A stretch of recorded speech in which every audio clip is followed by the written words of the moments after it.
Kevin. I got you, Rich. I got.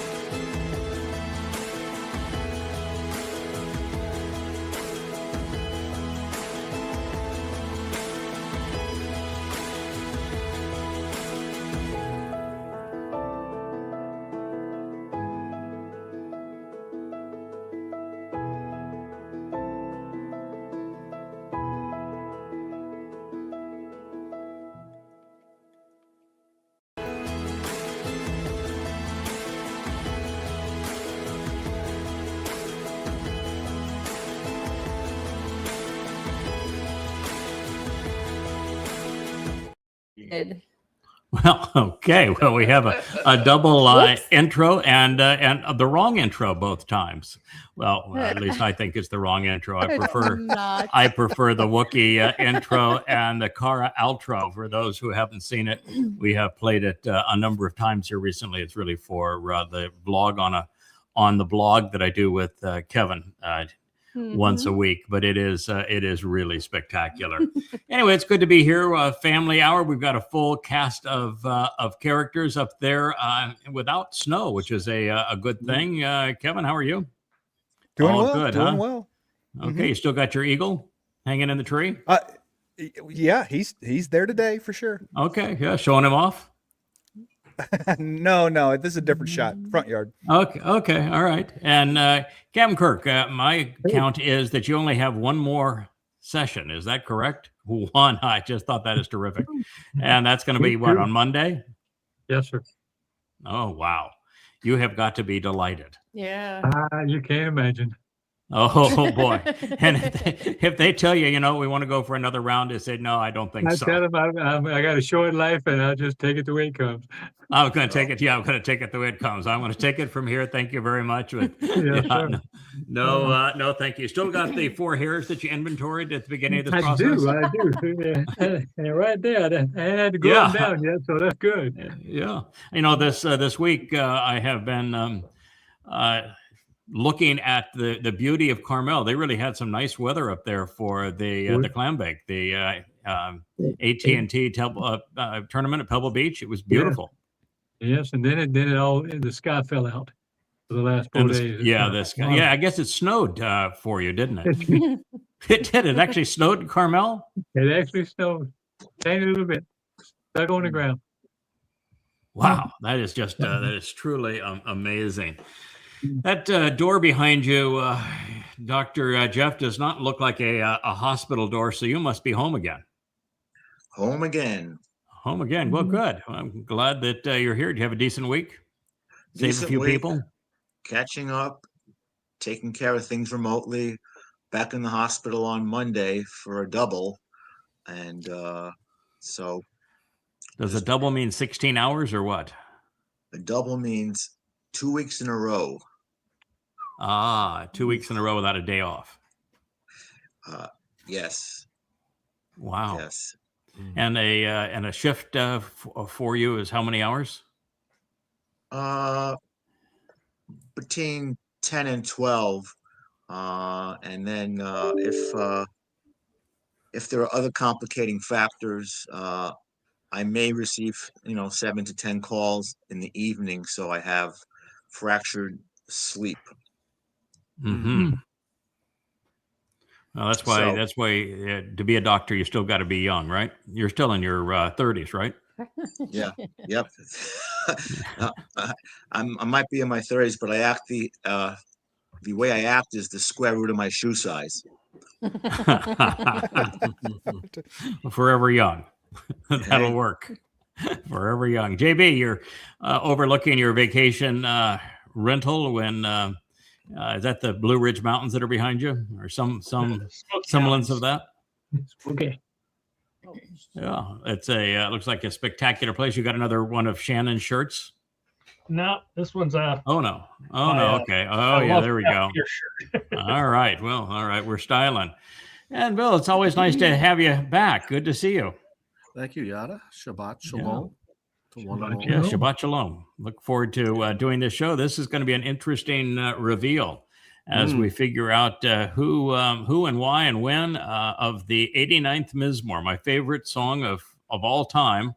And the things that we learned about it are so different than what I suspected. And we have the lovely Leah over here to my left. How are you, Leah? I'm very well. Yeah, Shabbat shalom, everyone. Yeah, not even without dog at the moment. Yeah. This is They're roaming around. Yeah, they're at my feet currently, and good to have you here. We're going to play one of your songs. We'll be back to you in just a second. And Rich, over there, manipulating the controls. That's the our handsome king of the cables. Thank you, Rich, for not only getting the show, but you brought us online right on the money on time. I mean, going to have to get the right. big bucks for. You have to ask Kevin who lost the bet, because I think they're betting on the side of did we start on time.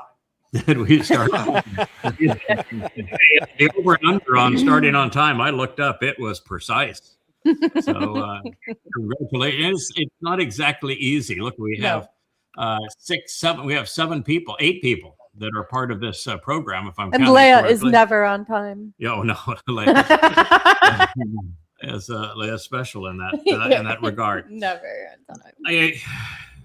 Speaking of such things, you have written about I think it's 7 songs in the last couple of weeks, and the first of them came out, and they were reggae. They were, reggae, yeah. They were. Oh gosh, they were so delightful and happy and upbeat and cultural and islandy. Haven't done visuals for those yet, so we're not going to play one of those. But my favorite of those is Babylon, probably your favorite of the 3 of that trilogy. Mr. Babylon. Yep, and then you came up. I don't know if it's 3, 4, 5 more. Where you've trained a very classical singer and her name is Shalomi. Shalom, okay. Shalomi. Okay, Shalomi. And you've trained her, and she is just remarkable. She's a and I think beautiful you now voice. have 2 of those additional 4 that you have a graphic score for. Yes. Correct? Yeah. All right. And we're going to hear one of those 2 today. Although I think your favorite of the 4 is still being scored. Yes. Correct? Yes. Okay. So we're going to have a Leia song. And is it Love in the Sea? This is Love in the Sea. All right. Tell us about it. I wrote this song after finding out about Mizmor 116. And I had felt profoundly weighted by everything that I had learned. And I just sat down and wrote. That's how I deal with feelings. And the words just came out. I think I stayed up till 3 a.m. writing it. You have become a night owl. You're working around the clock without ceasing. I don't know if you know this or not, and you would have no reason to know it unless you're reading as fast as I'm writing. And we won't get to it tonight because I think it's around the 9th to 10th verses of the 89th Mizmor. But we're reviewing that, and I'm taking a much more comprehensive analysis of it because of the import of it, both for today and for 3,000 years ago.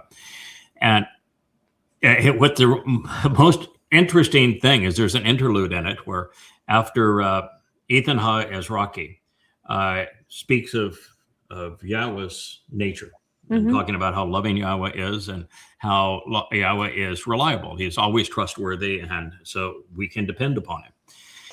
He then has Yahweh make an opening statement about Dod being his chosen one. Dod is the one through whom he enabled the benefits of the covenant, and that Dod is the one through whom he worked, which is, a pretty good thing. You're going to have, a resume builder.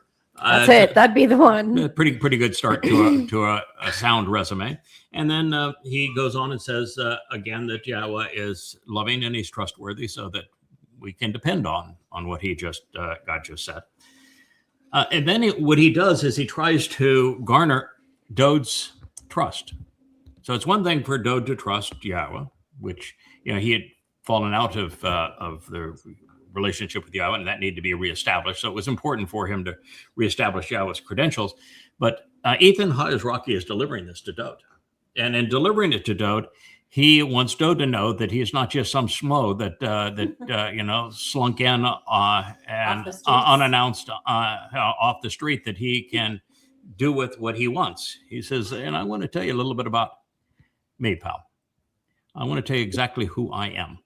And And what he says is that he comes out of the sea That's right. and in the west, and that he is very abrasive, exceedingly agitating and aggressive, and that it's his purpose is to wear out and wear down the religious antagonists so that the folks in the land are more receptive to God's message, and that he's this is just like throwing rocks in a turbulent wave of the sea, constantly banging against the shore. And he starts there and says that Yahweh actually lauds this. Yahweh is in full support. He is actually over the top in his support of this man and of what he represents coming from the west and out of the sea. But then it goes into something that is just mind-boggling that I had never even contemplated. And by the time we get there, there actually is a name for the person that Christians call the Antichrist. Mm-hmm. There is a name for this individual that is the integration between a man and Satan. And it's very clear when you look at the 4 prophecies regarding him, which are introduced in the 89th Mizmor. His name is Rahab. And Rahab is a man who is demon possessed with Satan himself. And he is thwarted by another character that we know quite well. The Zeroah is the one who takes him down. Mm-hmm. And so so this man from the sea has quite a role pursuant to Dod's restoration, and he interrupts the whole flow of this thing right early on to say, you need to know I've got some skin in the game here, and that when I'm going to tell you about yourself, you need to know that I'm going to be with you every step of the way. And so it's a real eye opener. But anyway, it happens to be he comes out of the sea. That's right. Love and the sea is the weightiness of our job together. That it is. And with that, should we play the song? Yes, let's do. Okay.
Wonderful. That's a beautiful song, well scored, beautifully presented. I love the lyrics. I would say, what is the one thing that has caressed and also eroded Israel's shores for the past 6,000 years? Water. The sea, yeah. The sea? The sea, right? Yeah. Yep. That is why we use the metaphor. And what side of Israel is the sea? On the west. It's on the west. West, yeah. Indeed. And so Yahweh is saying, I started this whole process with Goyim. Yehudim, and Yisrael, my chosen people. I started this process with Goyim. Everybody initially was a Goy. I'm going to finish it with Goyim. And it is a man from the sea, a Goy, that caresses the shores of Israel after he has broken up all of those jagged places of religion and politics. And it is love. God's love for his people that has put the Goy in the position to do this, and the Goy's love for Yahweh, his beloved son, his people, and his message, his covenant family that has caused this to be relentless, steadfast, just as one wave follows another. And one wave has followed another over time. For all of that period of time. There was a lyric in there that no one probably would appreciate but me, but you know how olam is used throughout the Hebrew text to speak of forever? That's not actually its primary meaning. Nope. Past. It means from All antiquity. Yeah. It's from antiquity Forward. through futurity. Yes. And so it is a long view of time. It is speaking of the very individual and the way that God went about keeping his people and his plan on track. Is from antiquity all the way through futurity. God is a master of time and knows how to use souls inserted in time to accomplish what he wishes to do so that we all have more time. I only laugh because he invented both. Of course he Yeah. So it is. It's a marvelous lyric. And I think that that line about we will proclaim Yahweh's name is probably the most beautiful presentation yet of proclaiming Yahweh's name. You've done a marvelous job of training, if you will, Shalomeh, to pronounce Yahweh's name, and her vocal qualities are really marvelous. But those are lyrics that you wrote the lyrics, you created the melody, you chose the instrumentation, you trained the voice, and caused all of that to come together, and that's one of 7 songs in the last few weeks. 7. And we ought to appreciate the Yahweh's love of songs. His favorite person in the world was a songwriter and a singer, I doubt. And when you look at the treasure trove of the Dead Sea Scrolls, it's the songs that are the most dominant in them. There are more copies of the Psalms and the Dead Sea Scrolls than there are Isaiah scrolls. The great prophet, there's more than there are Torah scrolls. So it's God has a love affair with the song, the songwriter, the lyrics of songs, and the fact that when you sing a message like that, it becomes more enduring. It's a beautiful mix of brilliance and beauty and emotion. It's Emotional intelligence. Yeah, it's emotional intelligence, and it's presented in a way that's far more compelling and memorable than any other form. So they have staying really power is. too. You look back throughout history of how much of history is put into music. I mean, even children's songs and stuff, so that people remember. They don't know what it's about, but everybody knows the song. London Bridge is falling down, whatever song you want to talk, that their songs are telling a story and they have staying Right. power. I think Dode was very smart about that. About instead of just writing, he put them to music so that they would go ad olam. Yeah, I remember that when I was a very young man, there was one song that stayed with me all of my life, and I don't know the artist that performed it. I guess that's not very good of me, but it's a Rudyard Kipling poem based on Helen of Troy. If a face can launch 1,000 ships, then where am I to go? The love I've come to know. It's written very similarly to what you have done. It's about a voyage on the sea and about the love causing people to seek each other and to explore the world. So that's my favorite of all time, and very similar theme here. So hard to beat that. It's kind of like trying to start a show, the vlog on the blog after Wookie's erudite introduction. You say, how do we beat that? Guys, maybe we should say thank you very much. It's been a lovely program. Let's play the song as an outro and Call it a day. why ruin a good thing, right? All right. Yeah. It'll be a short night. We shall press on. We shall press on. We shall press on. I would like to say, Craig Yes. and Leah, that we want to speak about EHE, Etane Hazraki, and Amma and Haba'al, that this past week in Mizmor 9, Dode recognizes Yada. Yeah, it does. That was his Dode's ode to May Dode, recognizing you as being Kabod. And it just it fits in well with the reward which you presented in the last few days of Mizmor 116 and the terms such as shalem, to finish the job. To finish the job. Chesed. Shalem is such a powerful term, and it was used so beautifully by him. But that is the essence of what God wants from us. Such a simple thing. But that is the essence of what he wants from us, is to shalom, to finish the job. We can do that. We're going to do that. He did not. Might I say, as a son, also the term yachar, respected, valued, what was poured out as a result of initiating with Mizmor 89, culminating in Mizmor 116, just is a justification. The word justification doesn't do justification to the word justification. 116, which is the subject of our family hour last week, is the greatest triumph words could possibly allow. Dode says that he is, yes, I am Yahweh's co-worker. Yes, I am going to sacrifice my body for the greater good, and I can't wait to do it. I know I'm going to be the Passover lamb.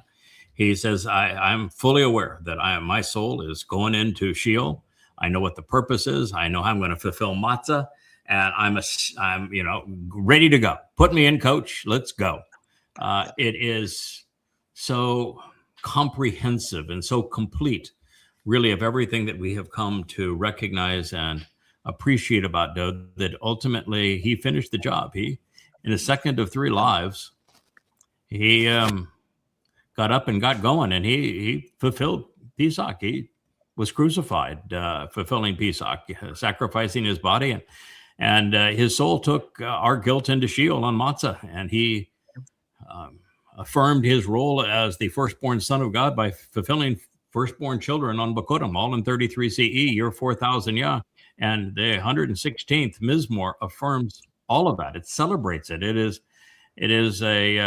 literally a feast for the eyes and ears about all Dode represents as our Savior. And him knowing it and him being all in, saying, you know, God, I know this is what I'm going to do, and this is what I want to do, and I'm delighted to be your coworker. Let's go. What's amazing is that Yaz Amah,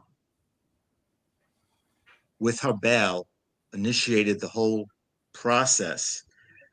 And then Eitan Ezraki delivers Mizmor 89.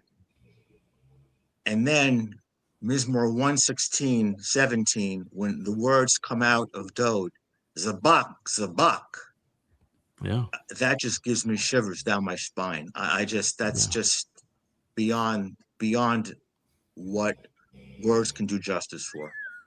You know, it's the great joy of being where we are and doing what we're doing, that you get to discover things that have always been there, but no one has seen, and yet are remarkably beautiful.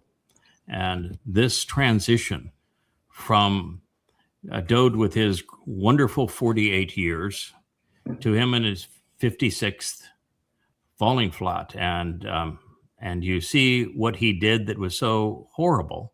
And then you see him in the 51st Mizmor, blaming God, lashing out. He's suffering from depression. He's suffering from alcoholism. He's suffering from prioritizing the physical over the spiritual. He is really sunk.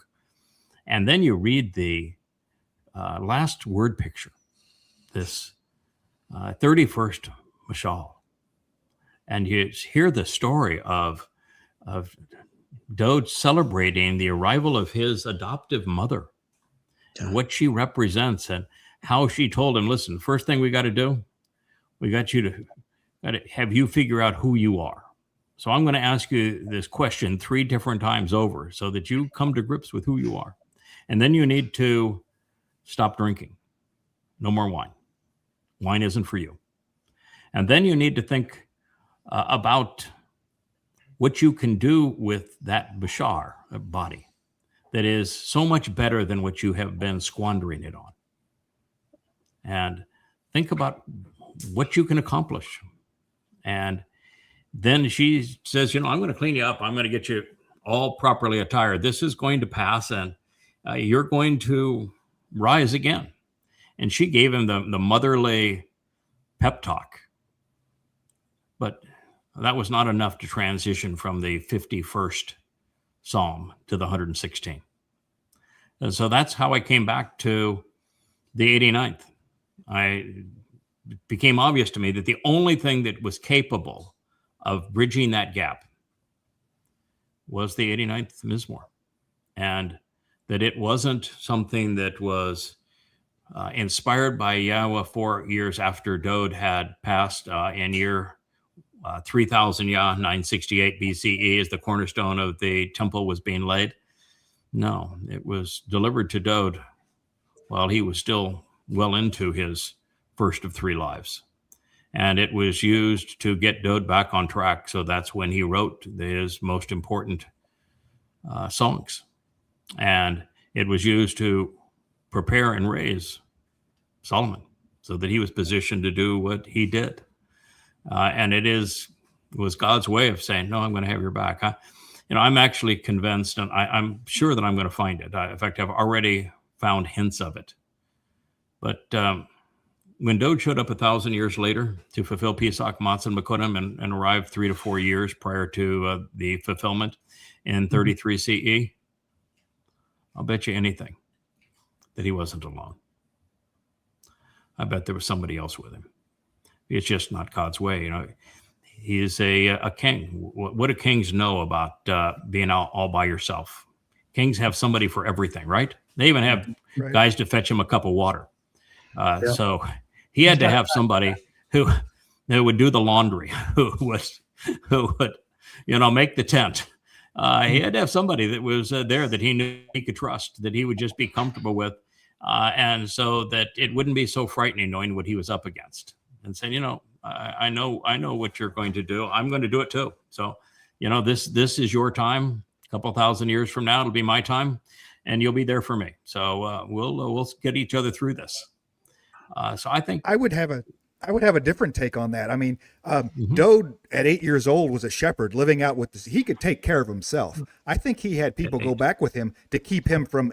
I mean, he shows up and there's Romans and Judea. I mean, he could lose his stuff. He's got to hold it together for 3 years. He's got to be not out picking fights. He's got to not be, hey, let's clear these suckers out of here. You know, He was a fighter. He's going to need Yeah, some he had people to, to hold him calm back. it down. Yeah, Right. He had somebody hold him back. Yeah. Now, Dode was a shepherd. Rich, when I mentioned this to him earlier today, because I think that the role that supportive player of Dode in those 3.5, 4 years was likely the Ibano, who wrote the Sermon on the Mount and the Olivet Discourse. But Dode was a shepherd at 8 years old. He was 70 by the time that it was his first life was over. He was so far away from shepherding sheep by the time that was done. I mean, right. yeah, I'm sorry, but when you read what he was doing in 2 Samuel 6, 7, 8, 11, and 12, how he responded to the Absalom rebellion. Mm-hmm. He was not self-sufficient. Yeah, the calluses were gone by then. Yeah, The calluses were gone, my friend. And it's just, with style, he's not going to allow anybody to be left alone. Dode was in a terrible way. He was suffering from depression.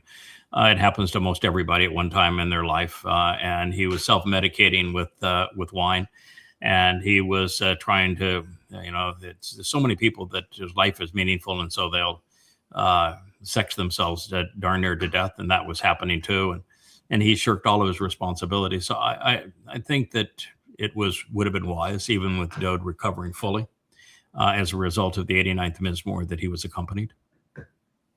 I'll go and read more, and my guess is we'll find it. It'll be there. We just missed it because we weren't looking for it previously. Because in this particular time, I think that Ethan Ha as Rocky is a descriptive title of a man that Dode had met a number of years earlier when he was relocating the Ark of the Covenant into Jerusalem. I think he's Obed-Edom. And, Obed means the one working, and Edom means man. And so he's the one working for man. He's the one working for mankind, serving mankind is that name. And we're going to find out what Ethan Ha's Rocky means in a moment. So the first time that I translated what I thought was Dode's song, the 89th Mizmor, was for the initial volume of Coming Home. Coming Home, volume 1 was the, here I have it. Yep, absolutely. There we go.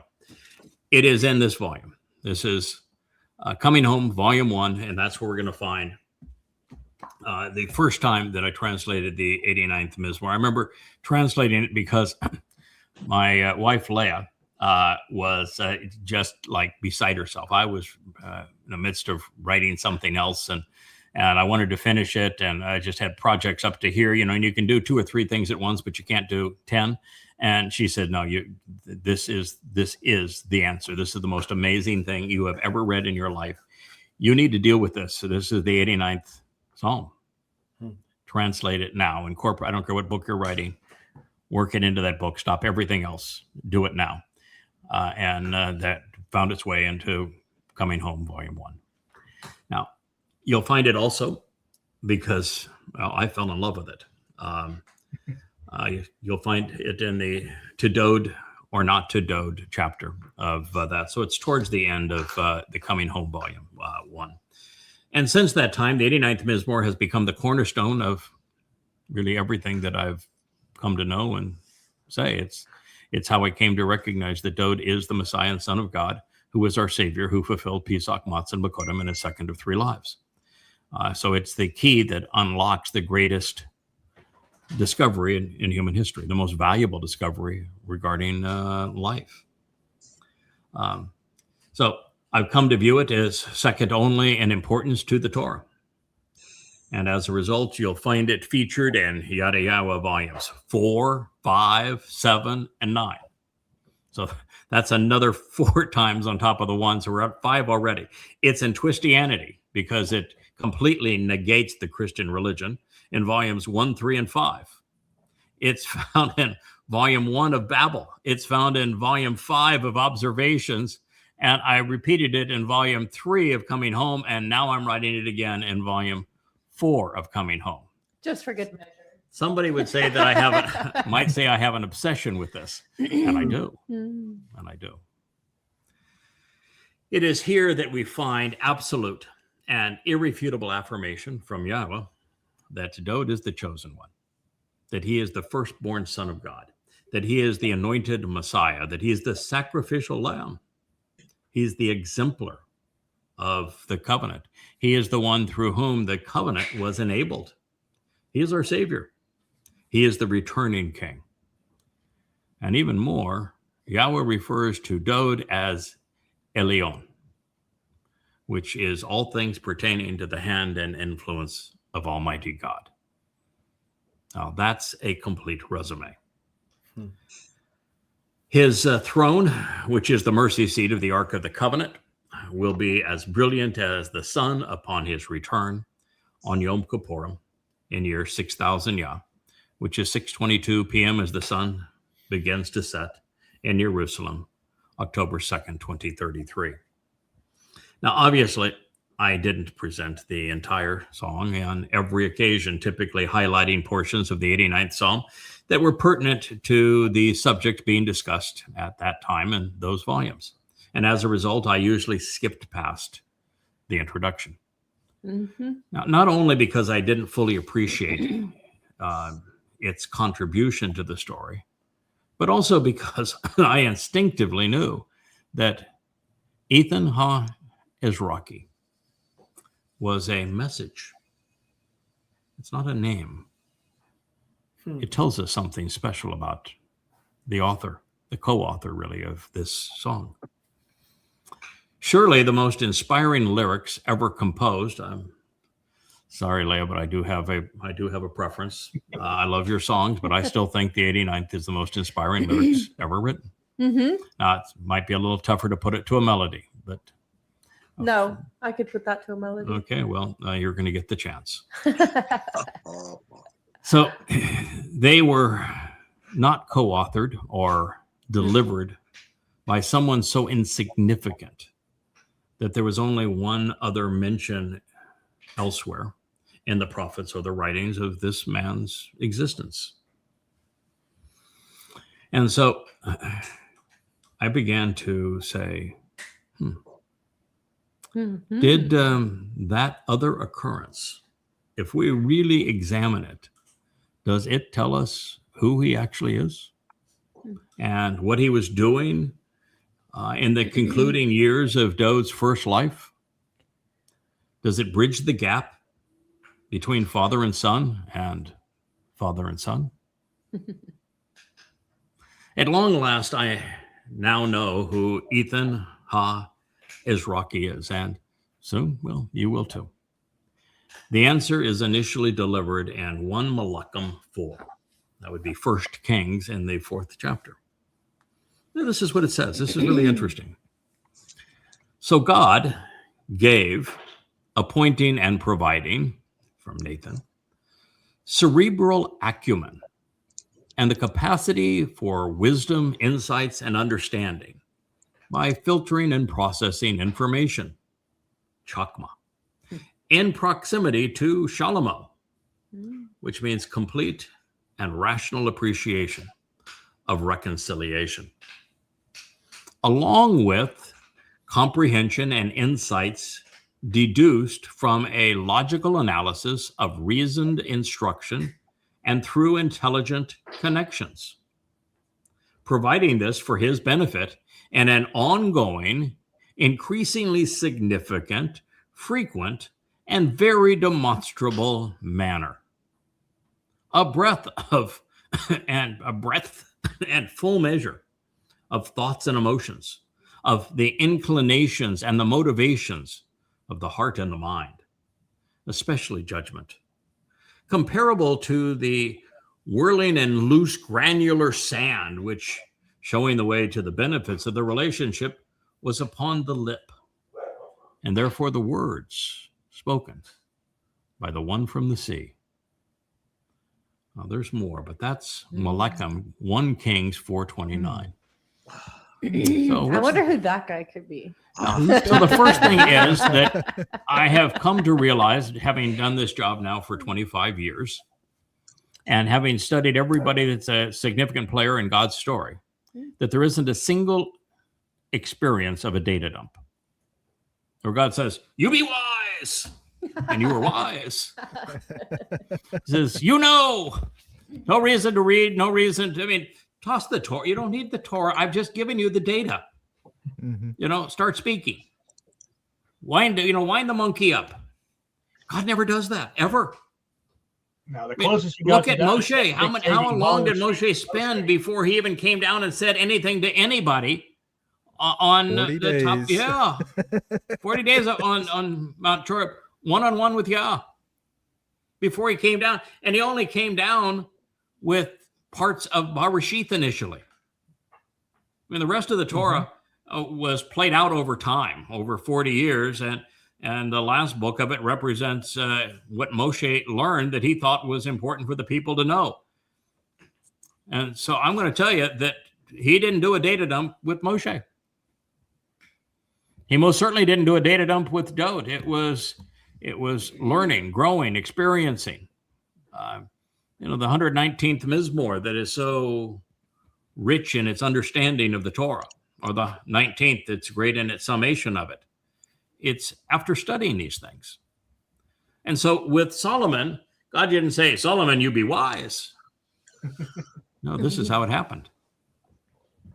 So let's go through that again, because it was a process. And when you think it through based on what this says, I think the only reasonable connection that you can draw is that he had a mentor. He had a teacher. So God gave appointing and providing cerebral acumen, the capacity for wisdom, insights, and understanding by filtering and processing information in proximity to Shalomo, complete appreciation of reconciliation, along with comprehension and insights deduced from a logical analysis of reasoned instruction through intelligent connections. In other words, his mentor taught him how to think, providing this for his benefit in an ongoing, increasingly significant, frequent, and very demonstrable manner. Harba Ma'od. A breadth and full measure of thoughts and emotions, of inclinations and motivations of the heart and mind, especially judgment. Comparable to the whirling and loose granular sand, which, showing the way to the benefits of the relationship, was on the lip, and therefore the words spoken by the one from the sea. I think we have a candidate. I think Maybe. we do. But he was instructed. So the very person we're going to find that delivered, and not just delivered the 89th Mizmor, co-authored it, to restore Dode's relationship with Yahweh, so that Dode would serve as the Passover lamb and fulfill matzah, and therefore keep the world, this planet, from devolving into total death and destruction, is the same guy that worked to help Solomon be perceived as wise, to help him think. And, for a little while it worked with Solomon. He fell off the wagon too, but it did work. He did later. Yeah. But Solomon did judge between two women correctly, I might add. And he, as far as I know, only wrote really one thing on his own. We're going to find that Ethan Ha-Israeli is responsible for 30 Mashal. And that Solomon has one to his credit. Yeah. How many are there? 31. 31. There we go. I do think that Solomon actually wrote something else. I think Solomon wrote the Song of Songs. Absolutely. And finally now I'm understanding who he wrote the Song of Songs to. It was a love song because he was approached by a man and a woman, a husband and wife, a surrogate mother and father. Yeah. And he was celebrating the love that they modeled in his presence. So I think it is. I used to hate that song. I read it in Hebrew and I said, this is a song to Asherah. 100%. This is a love song to Asherah. And it is. It is. And I didn't know who she was. And it is. Yeah. And he uses the word Amma specifically. Amma. Yeah, was productive mother. Yeah. Craig, can I ask?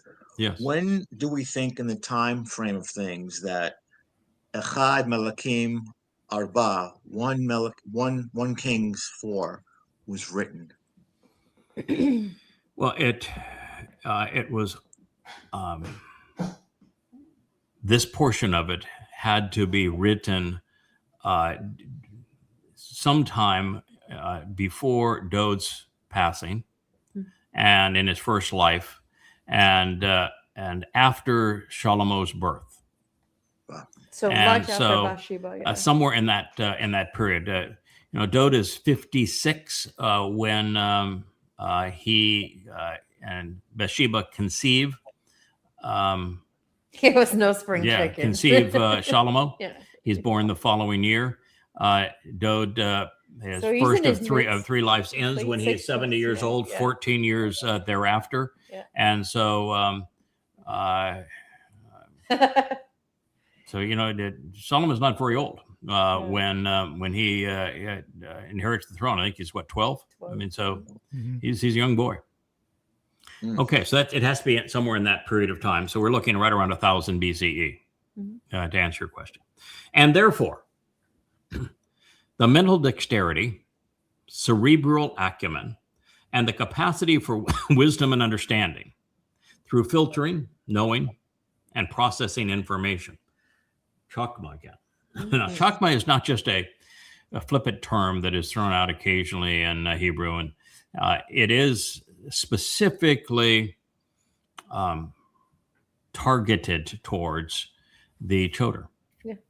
When Dode wrote of I guess it wouldn't be Dode that wrote of the choder, but I thought it, since I've tried to credit the mashal to Dode, but when the choder is being described in the 14th mashal, the very first thing is the choder's wife is Chokmah. Yeah, Chokmah, and I think Chokmah is mentioned 5 times in the prose.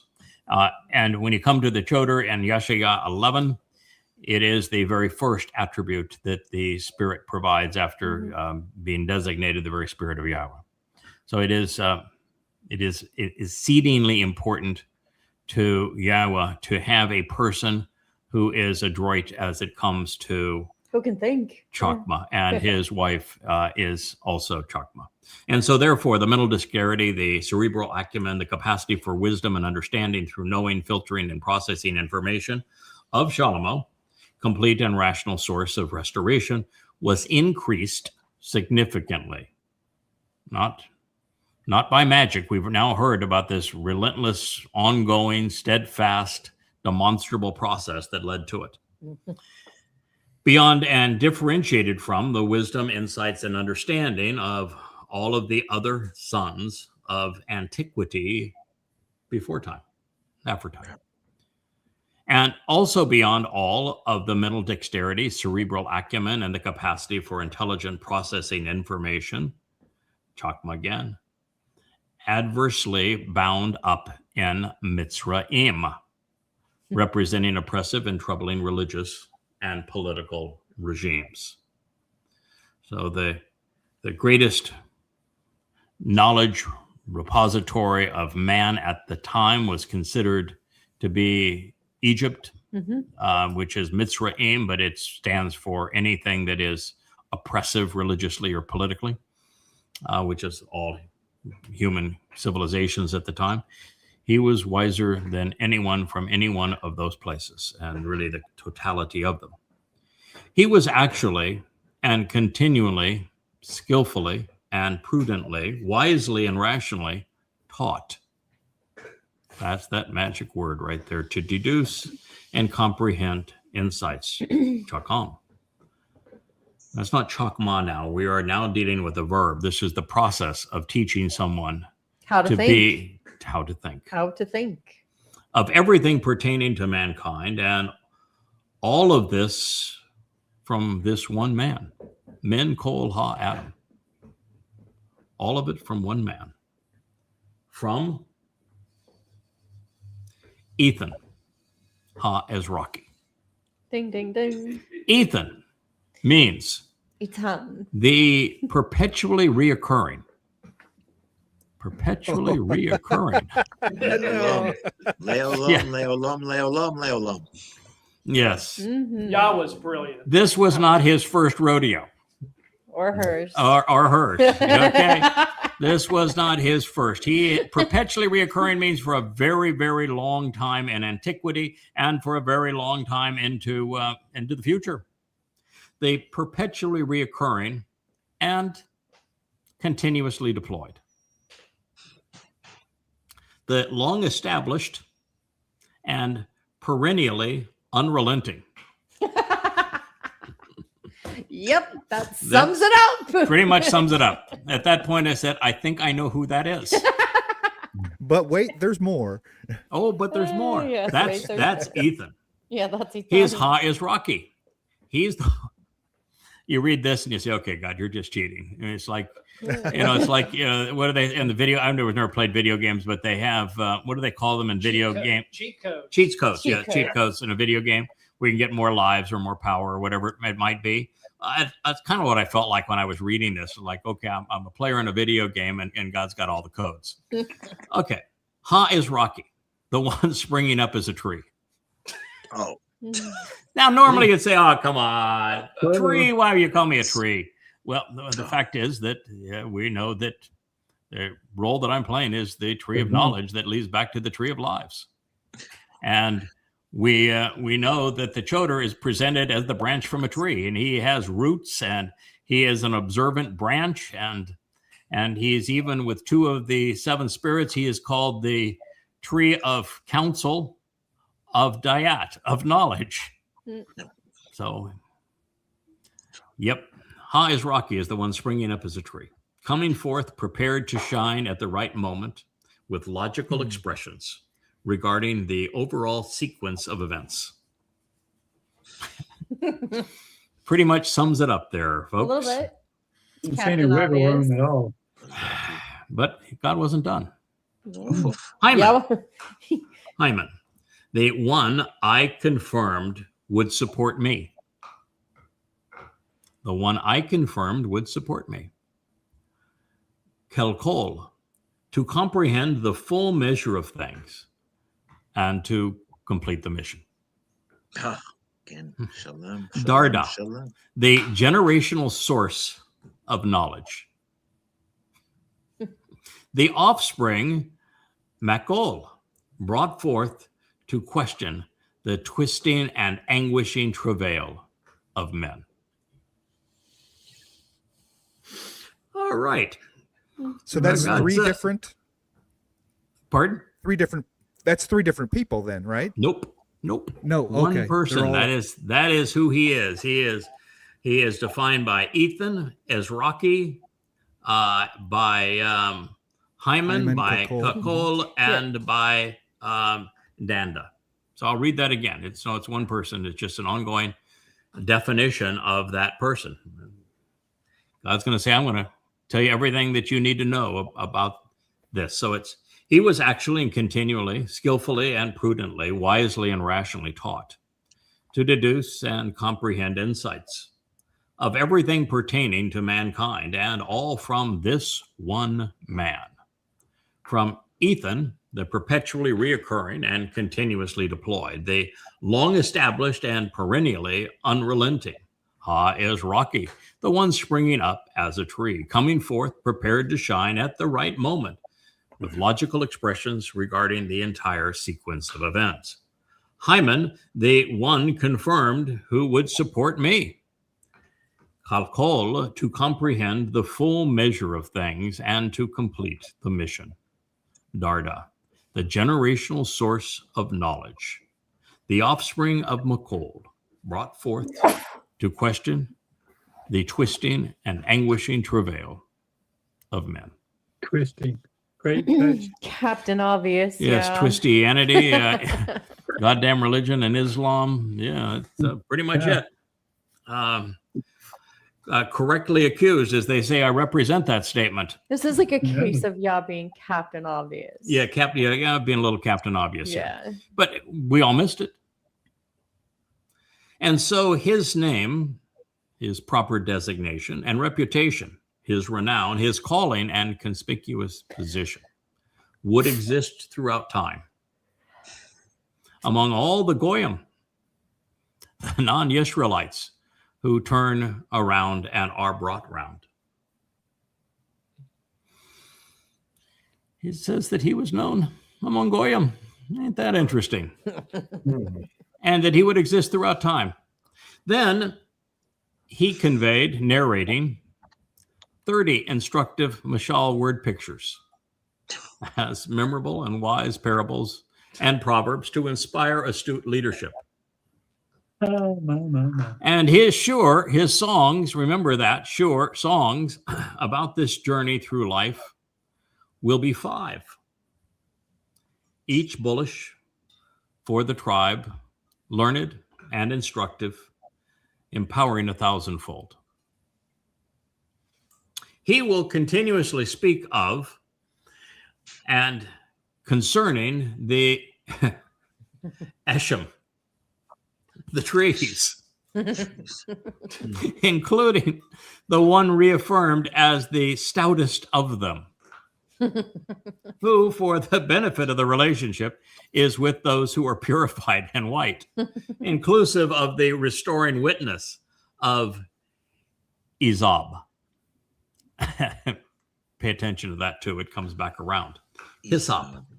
Oh, yeah. There you go. Which, to show the way, comes out and is extended, withdrawn to serve, descending, and produced as part of the supportive structure, the walls, the ceiling, the floor, the rafters, the beams, all of the home. And he will continually speak against the beasts to mute them, and over and about that which takes flight, even in opposition to the creepy creatures slithering about, and on behalf of that which multiplies and increases, causing incremental and exponential growth. Malachim, 1 Kings 4:33. So Yahweh has never provided, as I've said, a data dump. It's not his style. He does not shortchange the process of learning, because that's the fun of it. And if you don't engage in the learning, then knowledge is of no use to you. You have no value for it.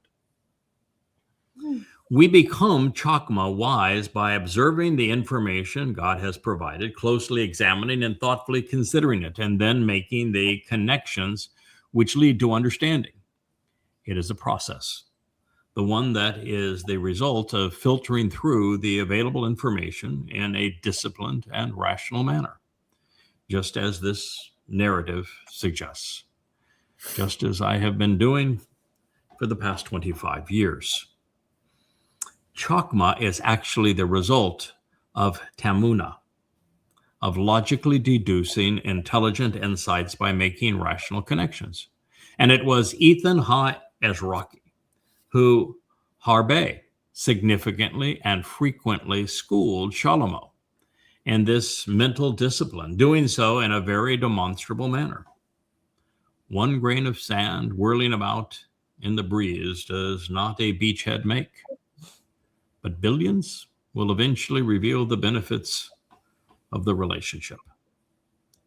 This is what was imparted from the lip of the man who emerged metaphorically from the sea to restore the judgment of the king and to inspire another who would rise upon his fall.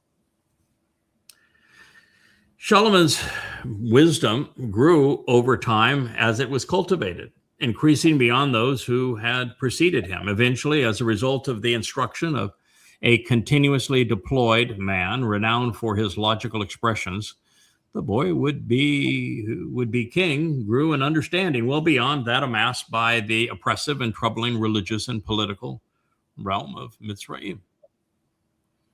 In the verbal form, Chakam reveals that Shalomo was taught to be wise, receiving instruction on how to rationally deduce logical insights and to be discerning and prudent. Further, he learned what he came to know about men from one man, Ethan Ha-Izraki, the perpetually reoccurring and continually deployed, long established and perennial unrelenting one, who sprung up as a tree, coming forth prepared to shine at the right moment with logical expressions regarding the entire sequence of events. You see, Ethan Ha-Izraki was a man whose reputation preceded him, and one whose renown would follow him throughout time. Second only to Dode, and through a host of names and titles in addition to this one, just like Dode, the person acclaimed for his teaching of Solomon and revealing the 89th Psalm for Dode is the most frequently mentioned player in Yahweh's entire story. Of him, God revealed that his name, reputation, and renown, even his calling and position, would be recognized throughout time, particularly among the Goyim, who came around to Yahweh as a result of his message. I know some of them. Well, I realize that most have been led to believe that it was Shalomo who wrote 3,000 Proverbs and 1,005 Psalms. The last name mentioned was Ethan Ha-Izraki's, not Solomon's. And as numbers, they are completely out of sync with reality. Not only are there only 31 Proverbs, not 3,000 of them, which is just 1% of that total, 1%. And 150 Psalms, barely 15% of the other. All of the Mizmor are personally, most all of them are personally credited to Dode. And Solomon wasn't in a position to provide any parental guidance, which is the essence of the Mashal. He was just a wee lad when he became king, and by the time that he became a parent, he was off his rocker. He didn't write them. Therefore, just as it is made irrefutably evident in the dedication of the 89th Mizmor that it was provided by Ethan Ha-Izraki, as the last man mentioned, it is evident that he is being credited with writing 30 of the 31 Proverbs, and that he is being credited with writing 30 of the 31 Proverbs and having been claimed, I guess I should say with one being claimed by Solomon, that would be all of them, wouldn't it? And it makes perfect sense since he is the husband of Dode's surrogate mother, and Yada is literally defined by Ethan Ha-Izraki. It is the advice provided to Dode and then Solomon regarding Yahweh that this is proclaiming. Now, while Mashal proverb is definitive, sure is not to be confused with Mizmor psalm. Its actionable root, sure, speaks of sharing one's journey through life. Ain't that interesting? And that being the case, there were 5 occasions when his travel through time were pertinent to share with father and son. Further, in the Meskel, the circumspect and insightful betrayal of Dode, in 89th Mizmor, written by Ethan, the opening verb is, guess what? Sure. I'm sure it's just a coincidence, right? Sure. Bringing the historical portrait and life journey together. Now, I'm convinced that these began with Chanok, with Enoch. in mankind's first millennia. His name we will reconsider momentarily, especially because of the way it mirrors Ethan's. Same name. Same meaning, anyway.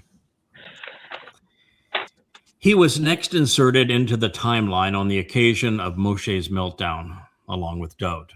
With my Dode and El Dode, Yahweh was letting Moshe know that if he got the Israelites to the promised land, he had a couple of guys lined up to take it from there.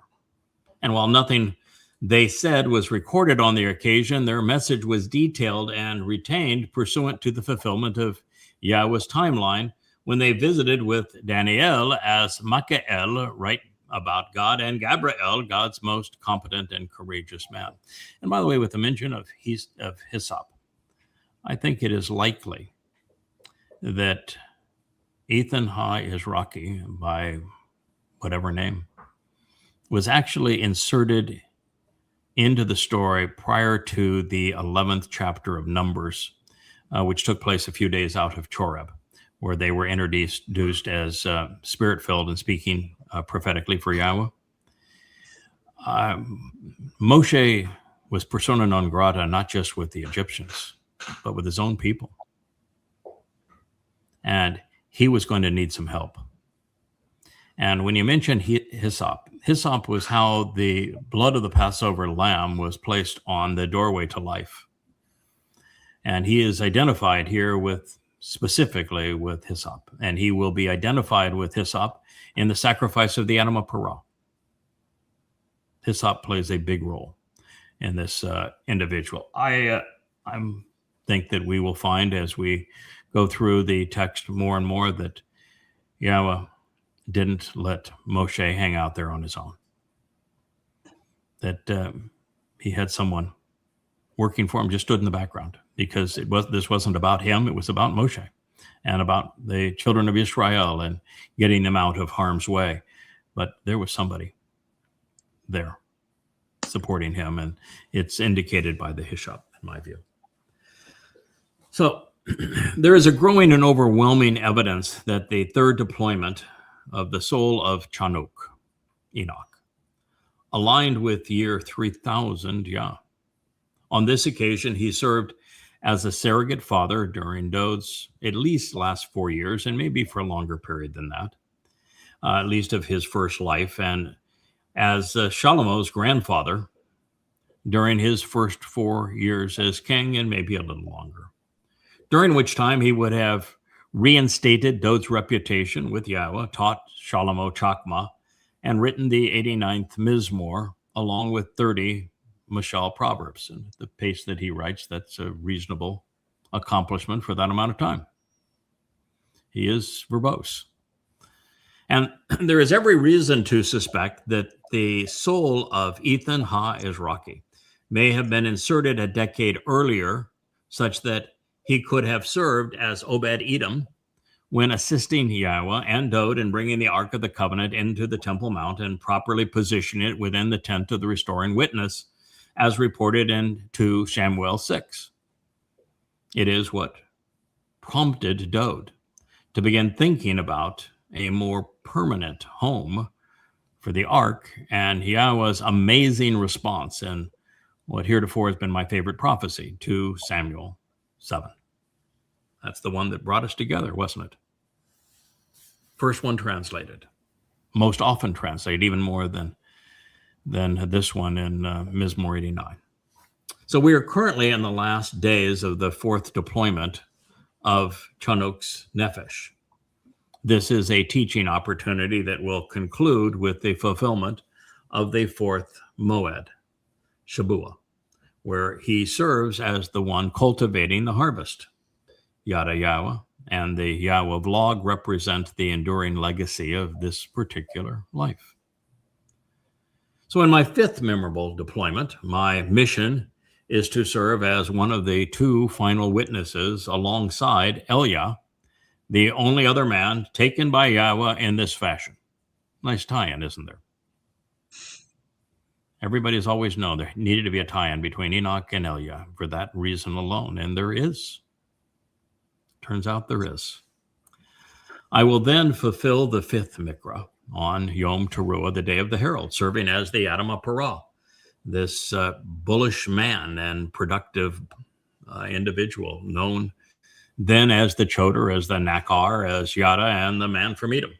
Now, I realize that Aleph is typically translated as 1,000, but it also means bull, who is instructive as a learned teacher on behalf of the tribe, empowering them 1,000-fold. Further, as the Etz Dayath, tree of knowledge, and the Choder stem as the Natsir, observant branch, he will continuously speak of, indeed, Etzim, trees. This even ties in with Ezraki because he springs forth as a tree. And according to the prophetic narrative, he doesn't just share what he has learned. His mission is to point out the more robust of the trees, the one he has reaffirmed as Etz Chatim, the tree of lives. Dode, for fulfilling Passover. Having helped Dode navigate through the darkest episode of his life, preparing him to fulfill Matzah, the man noted to be perpetually reoccurring, continuously deployed, long established and perennially unrelenting, springing up as a tree, coming forth prepared to shine at the right moment with logical expressions regarding the entire sequence of events. It's quite a mouthful, is the one who made it possible for many to be seen as pure and white, le bon. And then there is Hyssop, a clue so tantalizing that we will devote our undivided attention to it in a moment. I think you'll find it interesting. You will, in particular, Dr. Jeff. But for now, be aware that Izab is being deployed to show the way to receive the benefits of the relationship, is being extended to serve as the means to construct the structure of a home. Floor to ceiling, walls to beams. We are told that he will continually speak against the beast, muting these beasts, and he will address that which is required to take flight. Fly away on Shabuah, maybe? He is positioned against the creeps who slither about while advocating on behalf of that which leads to exponential growth. Sounds like a job description to me. Mm-hmm. And when I read Etham, perpetually reoccurring and continuously deployed, in the preamble to Dode's song, my mind was immediately drawn back in time to Chanukh. You know what Chanukh means? Trained and prepared, dedicated and deployed. Same guy. Enoch. He was, as we have learned, the first individual that Yahweh inserted as needed along the timeline to keep his plans and people on track. Through him, God established one of the nephesh souls that he would use going forward. And his name, Chanukh, affirms that he was instructed and equipped and then deployed for that specific purpose. Now, based upon the uncommon use of the Hitpael stem, revealing that Chanukh, Enoch, was completely unaffected by societal pressures and constraints, we now know why God took him, why God would deploy him. We find an individual influenced by God, but not by men, making him particularly serviceable. He is shown on a continual journey with Yahweh, such that they are walking through life together. As I shared previously, in conjunction with God, their offspring included the longest lived individual, Methuselah, a man whose name means that he was a man sent out as a stem. Every time we turn over a leaf, we have another affirmation explaining how the Choder stem would become the Etz Dayath, the tree of knowledge, providing counsel to restore Yisrael. And in this way, they would father many sons and daughters for the covenant over the years. the realization that he would be known for having existed 365 years at a time when the Hebrew calendar was 354 days suggests that in another life, he might be the first to correlate God's calendar with man's. Just saying. Therefore, following the clues, it appears that at whatever time, place, or title of Yah was choosing, he or someone, sometimes she, would be inserted, usually together, into the ordinary flow of time by Yahweh, then removed, returning to God, awaiting the next deployment. Doesn't have to travel in time, doesn't have to upend time, doesn't have to rip the fabric of time. Ordinary progression. You need to go back down. This is the mission. I'll pick you up again when we're done. Just finish this mission. We'll do another one. Always waiting for the next deployment. He is the, so here anyway is the supportive text that I have shared previously regarding Chinook, but it's appropriate now. Chinook, trained and prepared, dedicated and deployed, was unfazed by external human influences in his consistent walk through life.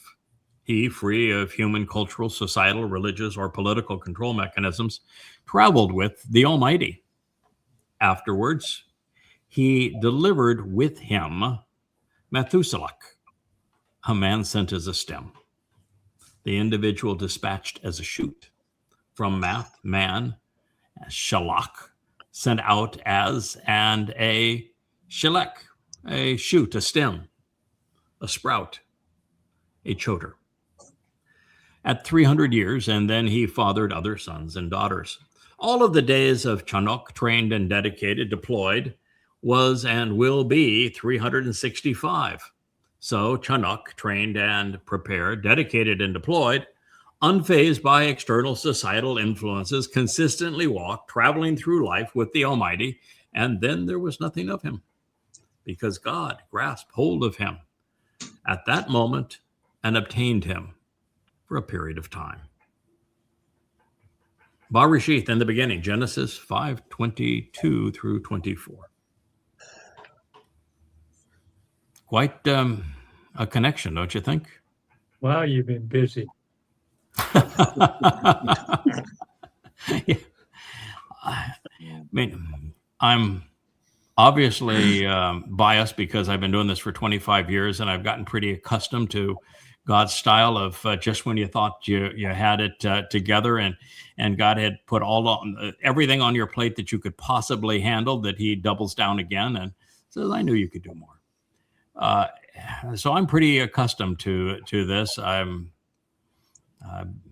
been doing it now for 25 years, and over the last year, it has been a deluge of these kinds of insights. But you're hearing it for the first time.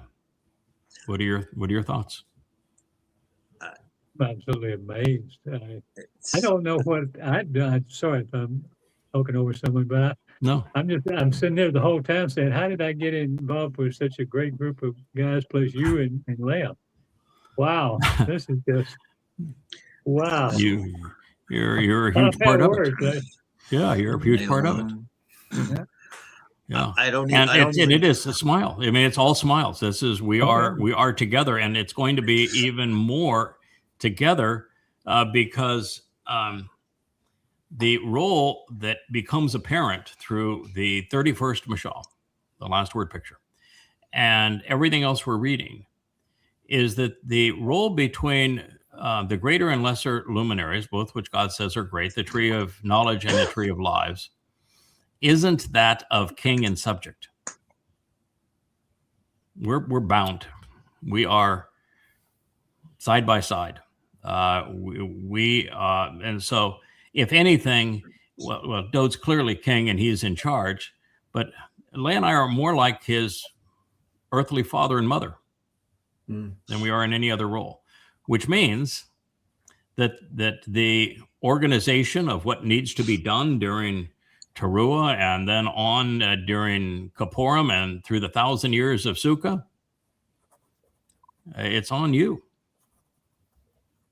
You're going to be the responsible ones. We're going to be there to do what we do. What I'm going to continue to write and to share and to teach and to try to exemplify completing the job and living a loving life that is also cerebral, blending these things together and being there, completing the familial picture with Dode as mother, father, and son together as a family. But that means that you guys are it. So that's what it's conveying. So it's you're not just lucky to be part of all of this. You are this. You and Leia are basically gray matter, and Methuselah, man, you are the ultimate recyclable. I don't even know how to even put it. This is just recyclable. Isn't that funny? Yeah. There was. I want to make sure that there's a proper appreciation for this, and I think I'm going to say it somewhere as we go forward. But to read about yourself and the story that Yahweh has provided, you would think would be a heady thing to do, and you'd say, "Wow, isn't that neat? How special is that?" But it's not. It's not the way it is. And there's two aspects of this. First of all, that every time you lose anonymity and that you're asked to do something more, you become vastly more vulnerable. Mm-hmm. And the job becomes more difficult as we look at what happened with Moshe and Dode. They, both of them gave up partway through the mission, and it took everything they had just to finish the job. So that's part of it. But the other part of it is by being used this often in all of these different ways, you're kind of reduced in a way to a tool. You're just you really are. You're an implement. God says, the system. Yeah, God says, you're a long way from the dented implement that you used to talk about. Why me? Why you? And I'm just a dented implement. You're a long way from that now. Yeah, that's not going to fly anymore, Yada. The dented tool. Yeah. Okay, let's put it this way. Dode was a handful, wasn't he? Oh, yeah. Mm-hmm. Well, Dode really a handful. Yahweh said, I chosen, this is the kind of guy that I like, and I choose people for different reasons than man chooses people. So we ought to be fairly comfortable with the fact that God has a different style for choosing people than we would normally use, and that people that are a handful appeal to him. He likes, I guess, lovable rogues and the like. He has no problem with somebody that makes a mistake so long as they can learn from it, and when they stumble, they get back up. In fact, he kind of likes that. And he sort of likes abrasive, bold, aggressive men. And he likes people that talk a lot. It's so he has a type. I take from this is that Enoch, which is now 5,400 years ago, that range, that he had a combination of aptitudes and attitudes, and that Yahweh says, that's somebody I can work with. Maybe it's not much, but I can work with that guy. I think that guy will see it through. I think I can put him in. He'll do the mission, and we'll work through time, because somebody's got to keep my people and this plan on track. And I'm not going to go in there and make a big show of it every time, because that means that free will would be run amok. Yeah, so he can't do it as you will do this. I order you to love me. Come on, Dode, you can't be wallowing in your alcoholism and depression. I order you. I demand that you love me and that you do what you're supposed to do. God can't do it that way. No, he's painted himself into a corner. We've discussed it multiple times. Yeah, he did. He painted himself into a corner. And he's not going to interfere with free will. Never. And he's always going to keep his promises. That is correct. And when he says, I'm going to do it this way, he means I'm going to do it this way. And so there you go. You've got people that are doing it at God's beck and call. He's inserting them. He's winding them up. He's preparing them. He's deploying them. And so it is routine for God. But that's what I see, is that God found some personalities. And if you read through this and the way that these people come and go, it is likely that we've been husband and wife a long time. It's been we have probably the longest successful marriage in the history of the world. Well, you do act like a couple that have been married forever. We do. I do see a lot of that. Yes, we do. Yeah. I gotta say, both for you and Leah, that it's. I think Yah's nudging you to both stop being self-deprecating, and that it's as if you are like the ATP, and what I mean by that is the adenosine triphosphate, the energy which powers life. Let's be real here. This is kind of beyond a description that makes any other sense to me in that form. I mean, without the intervention, the ultimate, most significant 1-2 punch ever delivered by you and Leah to Dode, there is no life. Yeah, it's the culmination of our life's work. I had always thought it was going to be writing these books and delivering this program. And then I thought it was going to be, well, the ultimate sacrifice of the Adam of Parah and the work on Teruah. And, but that's not the case. This is the crowning achievement of our lives. After all these years, Yada, you've never complained about writer's cramp. Never. And obviously I've done a lot of it. Never had writer's block, never complained about writer's cramp. But self-deprivation, I think, is important here, because I would have preferred anonymity. I liked anonymity. God doesn't do anonymous. So, I signed on with the only real God, and he doesn't do anonymous. And you got to, if you're going to work with him, you got to go with his program. He's smarter than we are. And so I went with his program, and I had no idea that it was going to be this non-anonymous. But, fortunately, he has he must have 100 names. So you can get lost in all the names and titles until you take the time to figure out what they mean. And then you can't really hide anymore. So there just is no hiding. Day one, you said you're going to go where the words lead, no matter what, and that's what you've done. This is where the words are leading. The definition of these words leaves no question as to this is that role, and you have to be. Well, you can be self-deprivating all day long. You do have to be honest, right, JB? You got to be honest, and if the words say this, you can't run from them. Yeah. And that's what I'm saying. I'm being a bit facetious, but yeah, you're being observant, responsive, and reliable. These are the three principles that Yah just over and over for Le'olam Va'ed. I mean, it's just been that way. And I don't think there'd be any difference in this life and the earlier lives. Your nefesh is the conveyor of your personality, and I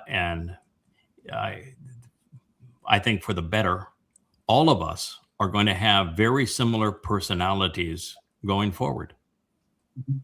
I just think that's the way it's going to be. I think that God doesn't want us to have similar personalities. I think he wants us to have different personalities. I think he wants these personalities to reflect kind of the full specter of humanity, so that you have, really aggressive and grating sometimes, and up to very soft and supportive.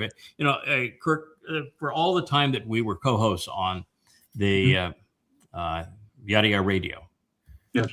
We were differentiated in style. I was always the blunt and aggressive one, and some people like that, but most don't. You were always the approachable one, the supportive one, the always kind, always nice, always. You were the good guy of good that, cop, bad cop. of all of those. Yeah, of all of those times. And so the different personalities work together. If you had the same personality, eternity would be really boring. So this is exactly what Yahweh is trying to accomplish here. We all have very different personalities, and we all make a contribution because of the fact that we're different. Yeah, I like different them all. personalities allow for different perspectives. Absolutely. Absolutely. Yeah. We can, even the same person can look at the same material and come up with different perspectives. But absolutely, and that's why I'm asking. I've read through this. I've done the translation. I've thought it all through, and these are my conclusions. But what are yours, Bill? When you hear this, I mean, this is pretty amazing. No one's ever considered this before. What's your thought? What I find fascinating, and this is really started when we discovered that Dode was the Pesach Ayil. It seems like since that time that we have gone through this series of almost like neck snapping paradigm shifts. Yahweh almost demands that you're spiritually nimble. You have to there's a lot to get through. We got to get to the next thing.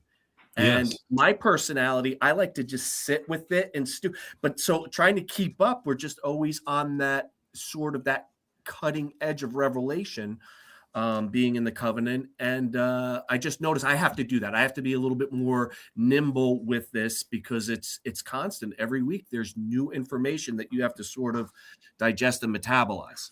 And I was thinking about that, and Yahweh said, well, hey, welcome to eternity, because what you're doing is you're getting to know Yahweh. That's what we're doing, and he's going to constantly reveal. So this pace is probably the pace at Sukkah, or and even beyond. I think that is absolutely, unequivocally brilliant.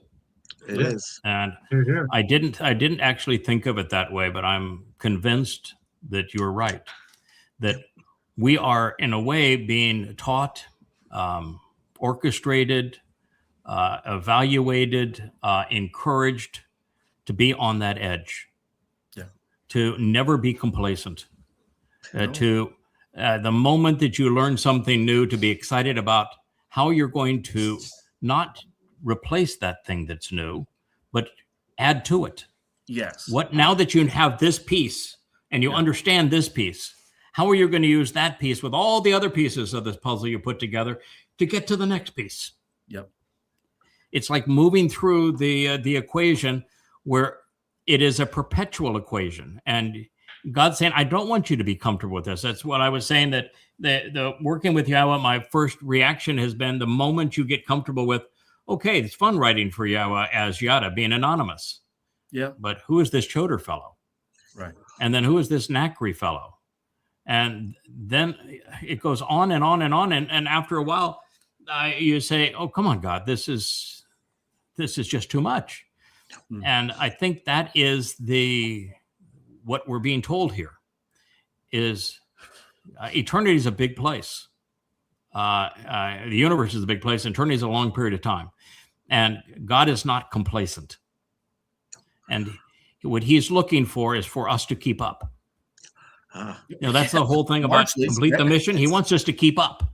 And so what he's doing is he just like Ethan Esraki progressively taught Solomon how to be wise, and he taught Dode who he is and what he's going to do with his life, because he systematically figured it out. What Yahweh was saying, that is my style. I want you to mirror my style so that we are harmonious together forever throughout this universe, because there's a lot. The moment you figure out one thing, man, we're going to go on to the next. Yeah. What Will has done, and it was brilliant what he just said, is that is constant augmentation and evolution. And you can look back to 2 Sam 6 as a kind of a basic fundament for that. And even now, just looking back at what you just revealed in 1 Melachim 4, he did even say about you, about Ethan Ezraki, that you will shine at your time. Yes. Yeah. And it seems like now is the time. It's happening. And it's like, if you look at hyperbolic, it's at a pace that's beyond exponential. So, but I think it's our time. Yeah, I think this is a covenant. It is our time, and I actually think, well, I like the hyperbolic analysis, but I think Yahweh's got a better one. It's like waves relentlessly against the sea, because there was another time 3,000 years ago that was ever bit this important, maybe more important. And there'll be a next one when we come back. And then there'll be a next one as we exemplify what God's looking for through the millennial Shabbat, so that more people have a chance to go off and explore the universe. So I think it is one wave after another, never ending, always relentless, eroding the harshness and caressing the sands and the toes of those who are receptive. Mm. It is like the sound of the sea. Eternal. It's been fun. It is fun. It's fun and it's exciting, and you don't, every day it's TV. yeah, another marvelous discovery. And I hinted at something that I was able to prove over the last 2 days, that Rahab is the actual name. We've always been searching, is he the Torahless one? Is he the great betrayer? He certainly isn't the Antichrist. We use that term because it's known by people and they'll recognize it. But the realization that we have come to through the prophets that Donald Trump is demon possessed, that he is this corporeal manifestation of Satan. I didn't know he had a name. He does. And that name is presented 4 different times. And each of those 4 times, it's either in concert with Babylon, or it's in concert with the demonic dragon and the venomous serpent, or it's in concert with that fiery serpent. Remember that guy? Or it's in concert with what's called a deadly and venomous snake. It's always a man that is enveloped, intertwined with the very spirit of Satan. His name is Rahab. It means he's a confabulator, that he's conceited, that he's chaotic, that he's vicious. Sounds familiar. Sounds familiar. So who knew that was there? I mean, were you guys aware that Yashaya speaks of him twice in 2 different chapters, and that there is a entire Mizmor devoted to him, and that he is featured early on in the 89th Psalm? Rahab. Congratulations, Donald Trump. He joins the ranks of Muhammad and Shaul. Yeah, I think he's worst. I think that by the time that Rahab is done, he will be more deadly, more destructive, more damning, more vicious, more deceitful than Muhammad, Paul, Akiba, Hitler, Stalin, Lenin, Mao, Genghis Khan, Tamerlane, Hadrian, Vespasian, Nero, any of them, all of them. He's going to be the worst person who ever lived. He's the culmination of them all. Troubles, for crying out loud. And What, Will? I said he's the MC for Jacob's troubles, for crying out loud. He is. Yeah, he is. And, so the animal Rahab is going to take him down. And oh, by the way, Quran you know is who? gonna Yeah, take him and what down. we find in the 89th Mizmor, and again in Yashaya, he's very emphatic. He says he's taken down by the empowered Zeroah of Yahweh. There you go. It's 3. Pick one. Yeah, The anti-Rahab. hard. Yeah. So it is. I just think the whole thing is the plan. I think is actually ingenious. So if we're getting back just to the core of the story, the plan is absolutely ingenious. God came up with a way to keep his people and his plan on track. He had a 6,000-year plan that year, 3,000. He was going to. You begin with year 2,000. 1968 BCE. He is going to affirm the narrative of the covenant on Mount Moriah with Abraham and Yishak, and then 1,000 years later, he's going to affirm through his beloved son that he would serve as the Passover lamb. And he did so 1,000 years after that in year 4,000, 33 CE. And then, we are going to fulfill Shabuah here shortly. And then and the final fall Mikra are going to be fulfilled in year 6,000, 2033.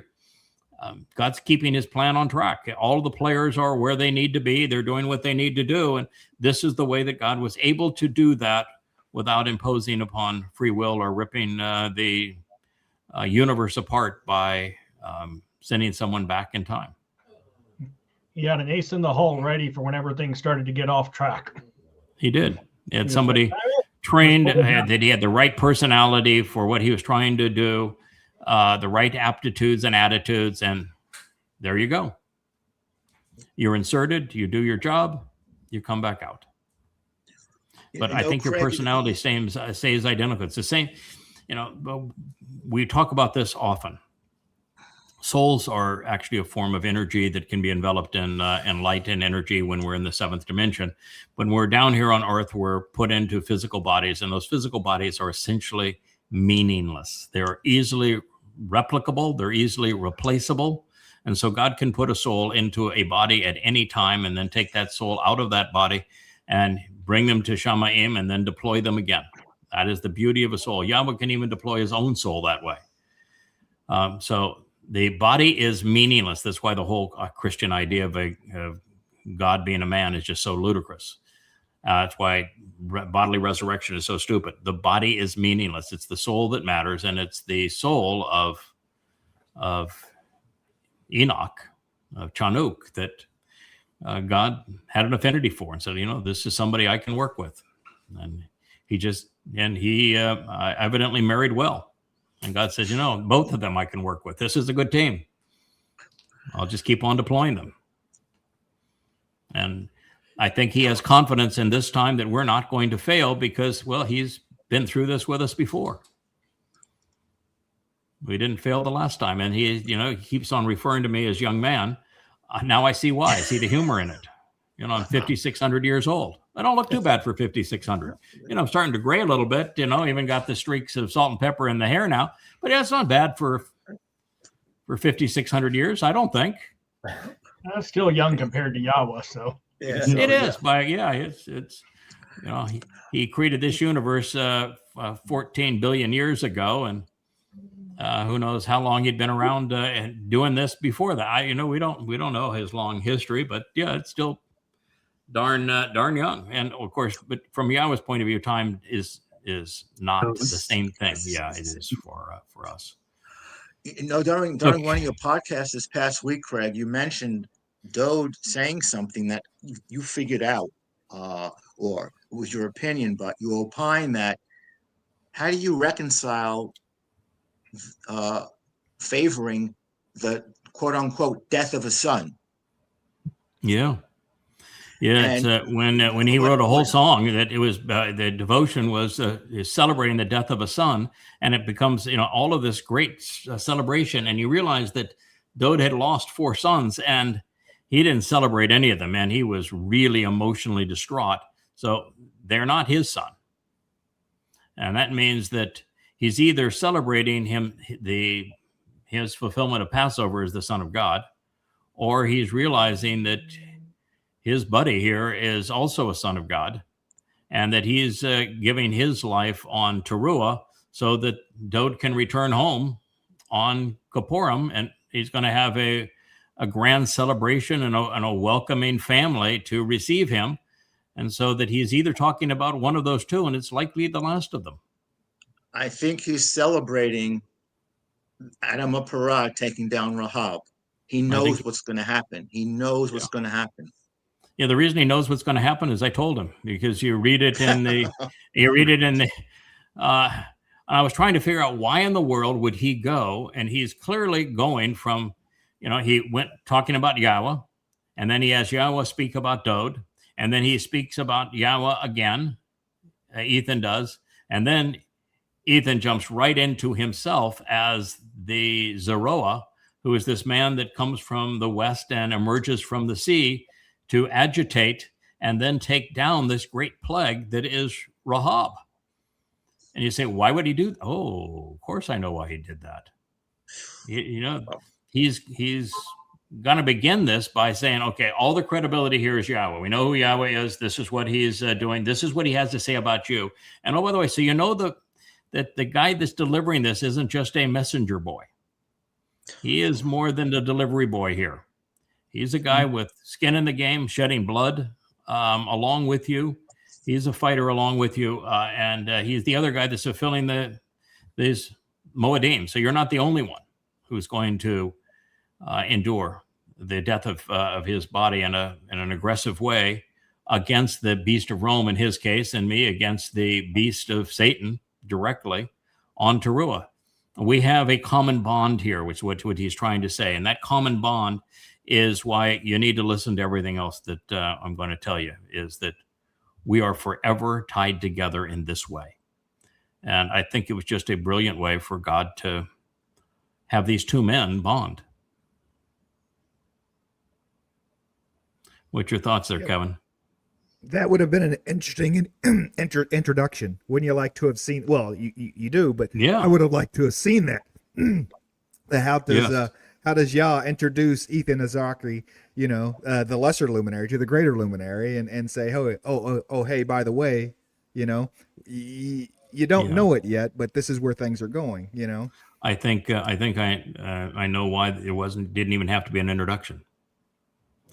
Dod's, when he really fell off the wagon with Yahweh for the first time, was when Yahweh killed the man who interfered with the bull bringing the Ark of the Covenant into Jerusalem to put under the tent of the restoring witness. And that was the message that God was trying to convey, that it will be a bull that will do that.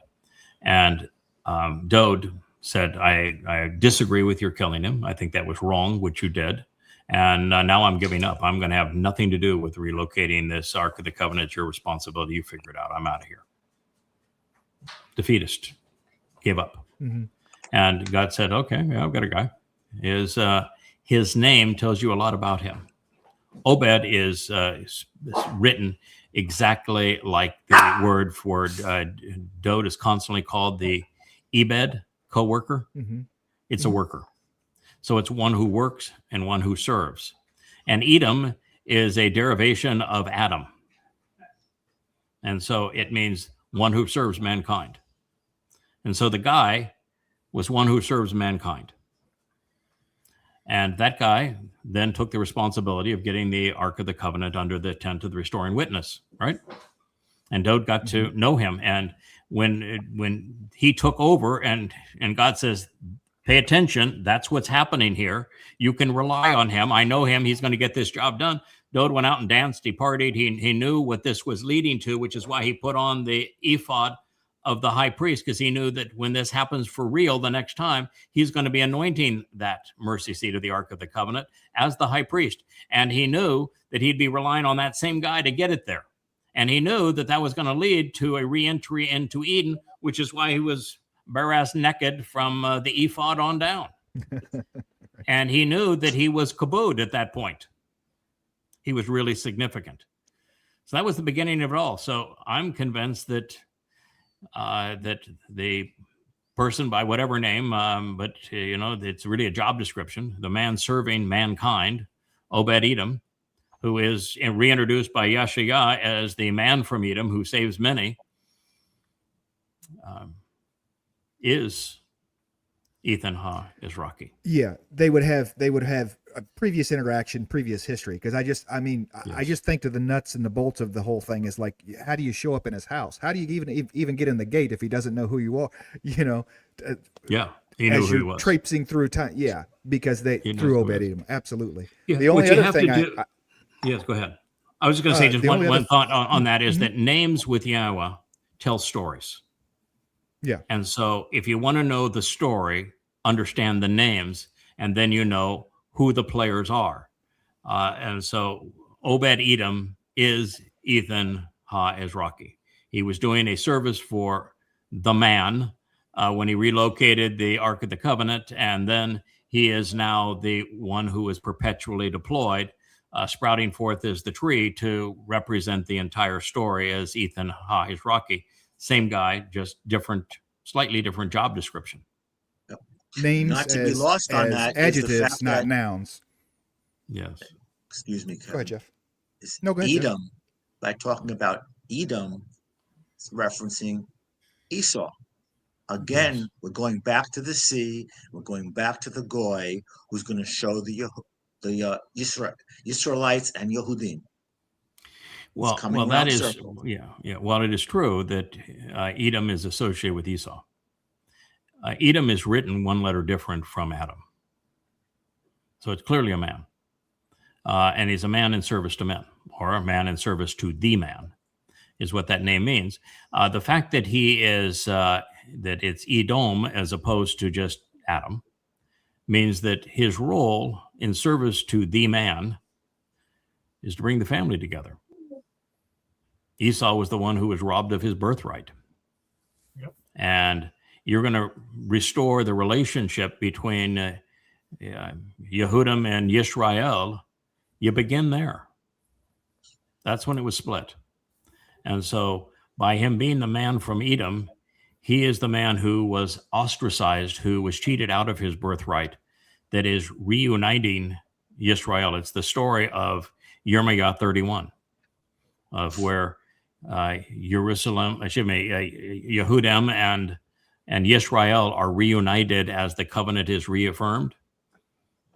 This is how it happens. That's why it's the man from Edom. He is restored. So you're completely correct. He is restoring the family, but his name speaks of a servant to either mankind or a servant to the man.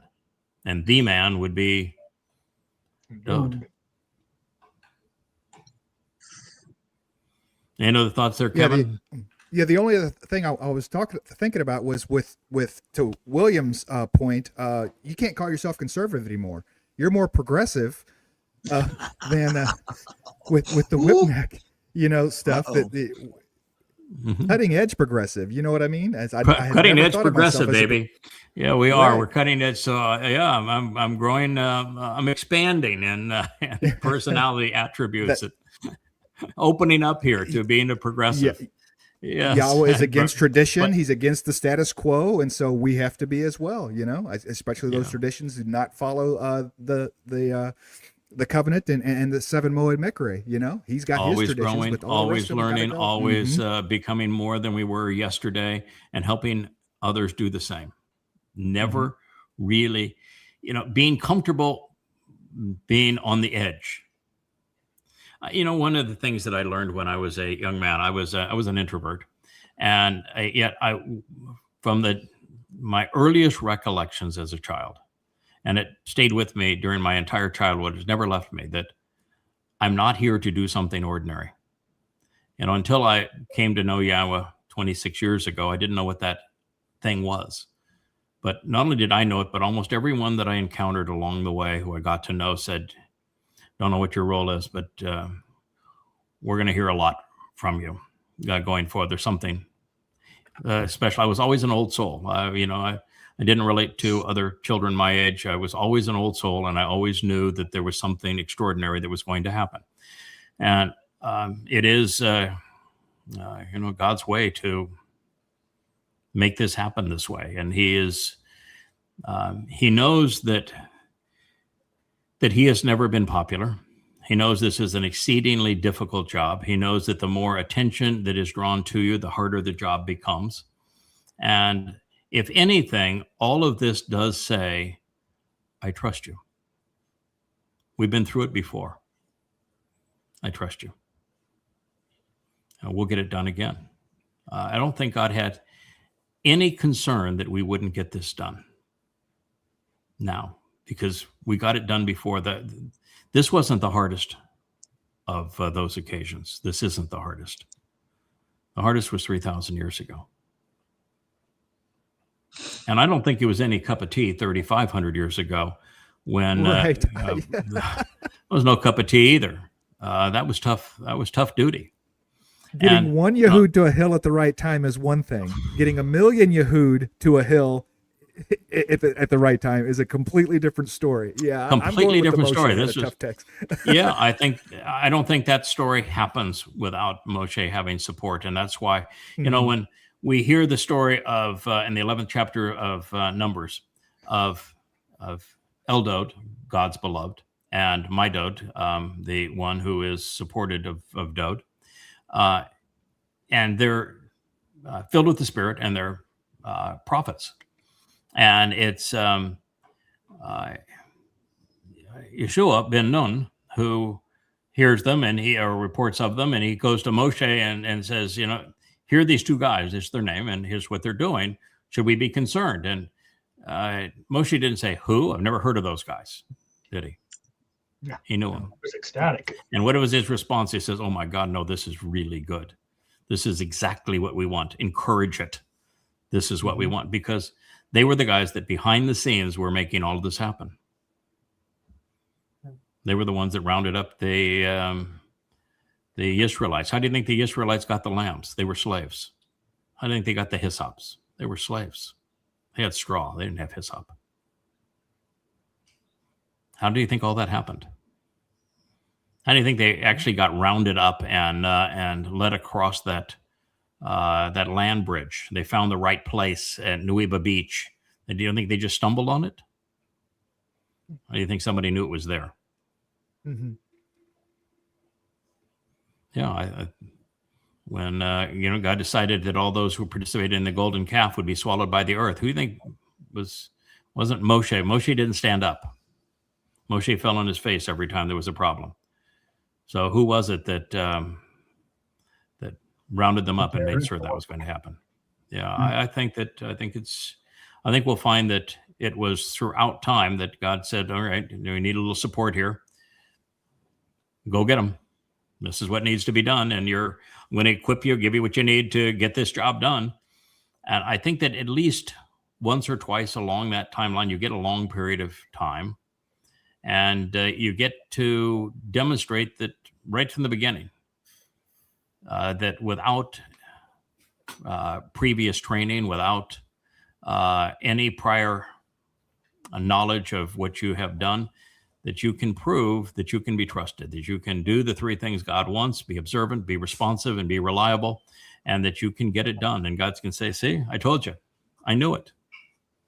And by having a life that's like that, you gain total confidence. You're not saying, I'm just a tool. I got used all this time. Let me tell you the story about what happened. And no, you earned God's trust. You get to have the confidence that comes along with that. You get to sense the sense of satisfaction. You get to snuggle up to Yah and said, we did good, didn't we? And and you get to say, we did good, didn't we? That turned out really nicely. Nice plan, coach. I think that's tremendously satisfying. And now in this occurrence, it's we. This doesn't work without a we. JB, you were all over Bereshith Genesis. Did you pick up anything like Enoch? No, it takes a lot. You really have to care deeply about the meaning of the name, and this doesn't work without you understanding the stems and the uniqueness of the Hitpael stem in particular. Why that positioned him properly for this job. And you really need the base of knowledge that you've built up over the last 20 some years to get it. I mean, if you translated it 20 years ago, you wouldn't have got any of this because you didn't have that base of knowledge that you've developed. That is correct. Now recontextualizes everything that you've ever done. That is correct. Yeah, it's the foundation of knowledge. And I think that's, it's particularly true of translating and contemplating and then interpreting the Word of God so that you can deduce and share insights. I think it's the essence of it. It's why God doesn't do a data dump. You have this opportunity to grow and learn, and then have the joy of sharing what you have learned and growing from it. That is the great joy in life, and that's where we're going to be, as you said, Will, for all time. That is we'll always be invigorated by that next opportunity, capitalizing on what we learned and adding to it. But it is absolutely true that if I translate anything now, it is so profoundly beyond what I could have done 5 years ago, 10 years ago, or 20 years ago. Hugely different. It's like I would love now to have the year's time to go through all of those mashal, knowing what we know. Wouldn't that just be grand? I'd like to finish the entire book of Yashaya. I would love to do all of the minor prophets. There's just so much that needs to be done. I'd love to go through just the whole story of the covenant. I'm sure there's insights galore. And I think that part of the reason for having this 1,000 years is that while we're during that 1,000 years, there is no reason why we can't have the existing Torah written inside of us and come to understand all of those metaphors and insights and share them and make that part of the teaching. We're continuing to write, and we're adding books to the shelf, and we're adding vlogs that can be disseminated and modeling behavior. Now, I did have a conversation at dinner tonight with Rich and with Leah that I think we're going to enter that period with enough books on the shelf and enough vlogs to have earned like a year off. It'll take everybody a year to process them before we're needed again. And I've been negotiating for a vacation. I don't know if I'm going to get it, but I've been negotiating for. I mean, you guys need to know that I've been negotiating for a vacation. I would really like one. Well, Dode's getting one. Yeah, Dode gets one because he is the groom of Numbers 5, and as the groom of Numbers 5, if you read through, particularly when Yahweh is issuing the final divorce decree with Miriam, the one who said, "But we too speak for God," he spoke about how a newly married man has a year off, and so Dode's going to get one. And I think if he gets one, we should get one. And so I'm kind of counting on having a little break. Now we're going to be all invigorated. It's going to be a lot of fun, and everything's going to be new, and there's so much to do. And maybe we can sneak out for a year over a second. Maybe that'll work too. So we'll find out. But between now and then, I think that we have this grand opportunity over 1,000 years to celebrate being material, but knowing what we know. I just think that's going to be grand. And then we have all eternity to celebrate not being material and going beyond those dimensions. But I'm actually looking forward to 1,000 years of being material and this world being so beautiful and so many things to explore and to do. And you're not, Kevin, you want to go straight Just to think of all the things you can get done when you're not spending time trying to maintain and feed and sleep this biological body. Think of all the things you'll be able to get done because you spend 8 hours of your day sleeping, a complete waste of time. Okay. And you spend 3 times, a day you're eating, a complete waste of all of this just to keep the brain going and keep the mechanical body up and moving so it can go other places and do things. Think of how much stuff you can get done with all that out of the way. Okay. Now, I don't know. As a person who loves food, I don't view eating as a waste of time. I'm with you, JB. Yeah, I'm with you, JB. I think that, first of all, I find sleep highly rejuvenating. Most of the time that I have a really good dialogue with Yahweh, I'm just by myself kind of saying, all right, this is a nice quiet time. What do I need to know that I don't know? What am I doing wrong? What I need to, what do we need to do to get this, something accomplished? And it is a really lovely, peaceful time to do that. I just love that whole process of restoring the mind and the body. So I actually enjoy sleep. I need more of it now than I used to. I'm only working now half days. I only work 12 to 14 hours a day now, so that's only a half day. And I do need more sleep than I used to, but I don't mind that. I don't need any time for grooming. It should be obvious, water to the face, wet hands through the hair. And that's pretty much, so we're pretty similar on the grooming aspect of it. Eating, I think, is a really an interesting process. You're not only nourishing yourself, but it's time to spend.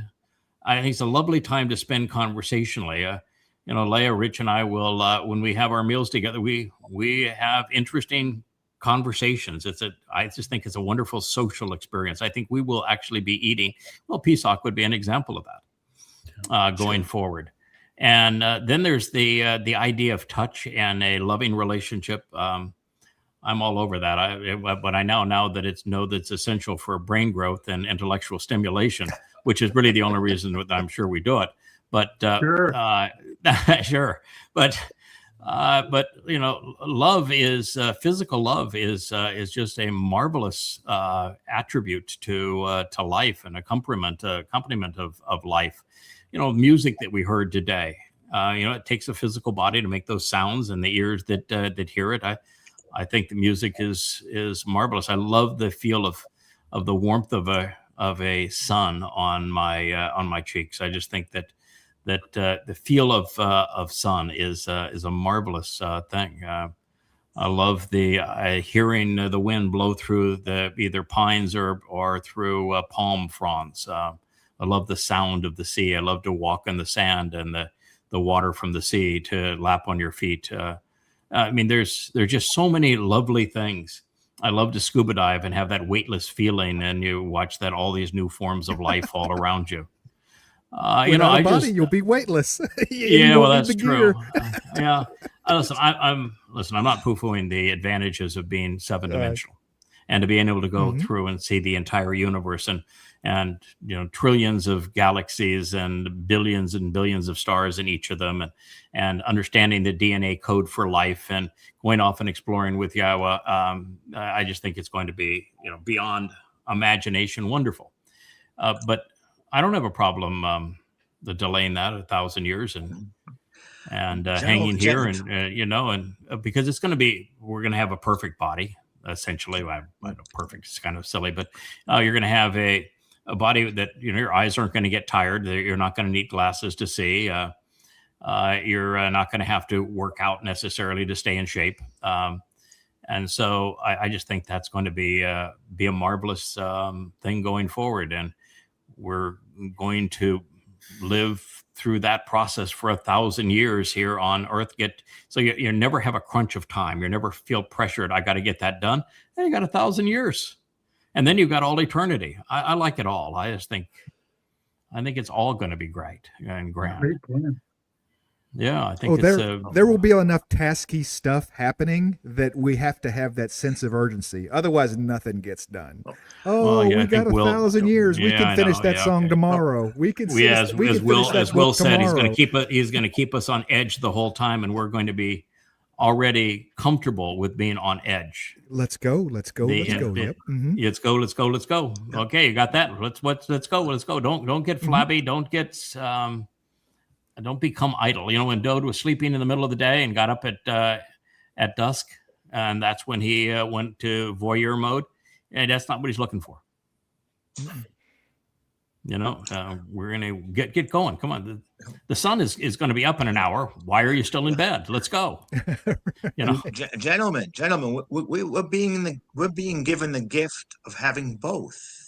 Yes, I agree. Absolutely. We do both. The gift of both. And let me just say the 3 S's, you know, sleep, sex, sustenance with food are essential, and they optimize us in this manifestation. And as Kevin is saying, being light, bright, eternal is wonderful as well.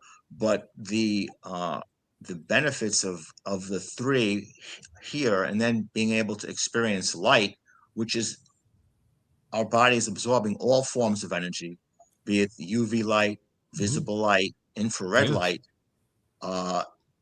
is life-giving, life-sustaining, and optimization of what we have in this realm. So how about this to play off of between what you're saying and what Kevin is saying, is that following the Shabbat harvest, we're going to have 3 years of being 7-dimensional. And that time, I mean, we're going to start with, God, it's great to be here. What a thrill that was. I hope you're pleased with what we accomplished together. You know, what did we get wrong? What did we miss? What do you want us to do going forward? Let's get ourselves, make sure we're all prepared to go forward. And now that we've done that, let's go and have some fun. Let's go. Plenty of time to have fun. And we're going to be without bodies, able to be in Yahweh's presence and one another's presence, where we don't have a sense of urgency that we have to get back down to earth right now. We're being prepared for that, but we can go and experience all that Yah has to offer. So when we do return, we can share not only what we've known from the Torah and the prophets, but what we experience firsthand. So I do think that brings into it. But then when we get back down and we're working with mortals, if we're going to set an example and be an exemplars for them too, you can't always be just a spiritual being. You've got to spend some time. Yeah, you got to spend some time doing exactly what we're doing. Studying, being observant, learning, contemplating, thinking, sharing, in writing and in these formats. And, you know, I think that we're going to have lots of wonderful meals around the world together. And it's going to be a grand fun, but I think we're going to go in and out of all of this. I do think that Yahweh has because of the way time works and the way time changes when you're no longer a physical body, that we will be able to take a year off and maybe only miss a second or two on the ordinary flow of time. I wouldn't be surprised if that happens. But I do know right now, while I think it is incentive, and we need incentive, to think about what God's offering and where we're going to go and how much fun that's going to be, Kevin, without any limitation of a body, and Dr. Jeff with the 3 S's, with sleep, with sex, and with sustenance, and with sex. And I know I already mentioned sex, but I like sex. It bears repeating. Yeah, it bears repeating. Was that Blazing Saddles? A little different, but nonetheless, I'll rip off the line. But the why not? That's why would God want to deprive us of the things that are so enjoyable?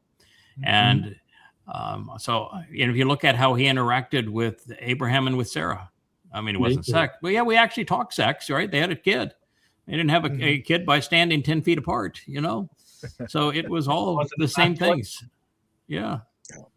Sustenance too. I'll leave you with this. I'll leave you with this, Yasha, is that Ethan Ahazareka basically was all about BDNF, brain derived neurotrophic factor. Remember, we spoke about that last week, about cerebral enhancement, augmentation, and optimization. And that is obtained through having a healthy relationship, an excellent love life. So it's part and parcel from, again, I'll say it again, Leolam Wa'ed. It's antiquity and now. Yes. That hasn't changed. That hasn't changed. No, it's the same pattern. And I think that have been set up for success, and that the next 1,000 years are going to be just a constant learning experience. We're going to be on that edge of discovery every moment, and the discoveries are going to become more frequent and more profound, more affirming, more confirming, more inspiring. And I think that the fact that God's used this plan for 6,000 years, I think that it does a marvelous job of confirming and affirming his approach and his style. Obviously, he has to be approachable. Obviously, he has to be have thoughts that are similar to ours, and that obviously he has to have confidence in us. One of the things that was a translation that I made, and I've forgotten where it was, but I'll find it back again. But it and it might have been in the 89th Mizmor even. In fact, it is. It's in the 89th Mizmor. One of the most reassuring thoughts I've ever read from God. And it says that God confides in the set apart. And those who are set apart to him, he confides in them. Now, that takes it way beyond anything that we have pondered thus far, because we view ourselves as him teacher, us student, right? Him God, us people. Him boss, us workers, him father, us sons, he infinite, 7-dimensional, us 3-dimensional at this point. But that's not what he says when we are in Shamaim. And this is set up in Shamaim. He says in Shamaim, he confides in the set apart. That'll be his covenant family. And he can't confide in us unless he trusts us and unless he values our contribution to that narrative. You don't confide in someone unless you want to hear back from them. Right? You're looking for a response. Otherwise, you don't confide. You're looking for, what do you think about this? This is what I think we ought to do. What do you think? Where God's actually saying, I value your conclusions here and your thoughts and your judgment. This is what I think. What do you think? Yeah, you want a platypus with bright feathers. So I do. I want one. I want my platypus to fly, but that's probably not the first thing he's going to confide in. But nonetheless, I'm sure we'll have that discussion as to why platypuses don't fly. Right. That's like next level. I'm sorry. That I was just going to say that's next level relationship that Yahweh would, confide in you. Think about how much how high you have to be elevated to get to that point, because now you're relating on a whole. I mean, we're really very infantile children right now, but as time goes on, he may confide in you. Yeah, I think from God's point of view, we are now standing grain while we are 3-dimensional and he is 7-dimensional, and therefore there's a huge chasm between us. Yeah. But his whole plan is he's going to elevate our nephesh souls by infinity each time we go up in a dimension through time, through space, and we go up in 2 dimensions into 7 dimensions. That will be an infinite increase in our capability, our empowerment, our capacity to process information and to make decisions, and our opportunity. We're going to have a 4-fold times infinity increase in all of this. So yes, he's going to feel comfortable confiding in us because we're going to be much more like him. That's his whole plan. And he needs to test us first to see who is willing to do the 3 things, who's willing to be observant, to be responsive, and to be reliable, because he doesn't want to take us to that. Can you imagine we're in heaven and God's confiding in us, and one person says, I don't like your plan at all. I think that's really stupid. Why'd you bring me here? I don't want to be here anymore. I mean, wouldn't that be a downer? Wow. Yeah. So, God's got to have a filtering mechanism, and those are his 3 filtering tests. But you're right. Once we get to that level, it is the next level. It is it's the thing that makes a relationship between a husband and wife so spectacular. Or when you have a child and you can reach the point in your relationship with that child that you can confide in them. Yep. Yes. That You're is no longer really changing diapers and making teaching how to hit a curve. Yeah. Yeah. It's funny that you say that because Jake, my son Jake, is now 15 years old, and he's just getting to that age where he's transitioning to somebody that I can confide in and have a mature conversation with. And I understand that his perspective is refined enough through experience that we can have that kind of, but it's neat because that's what's happening right now. That's unfolding in our relationship.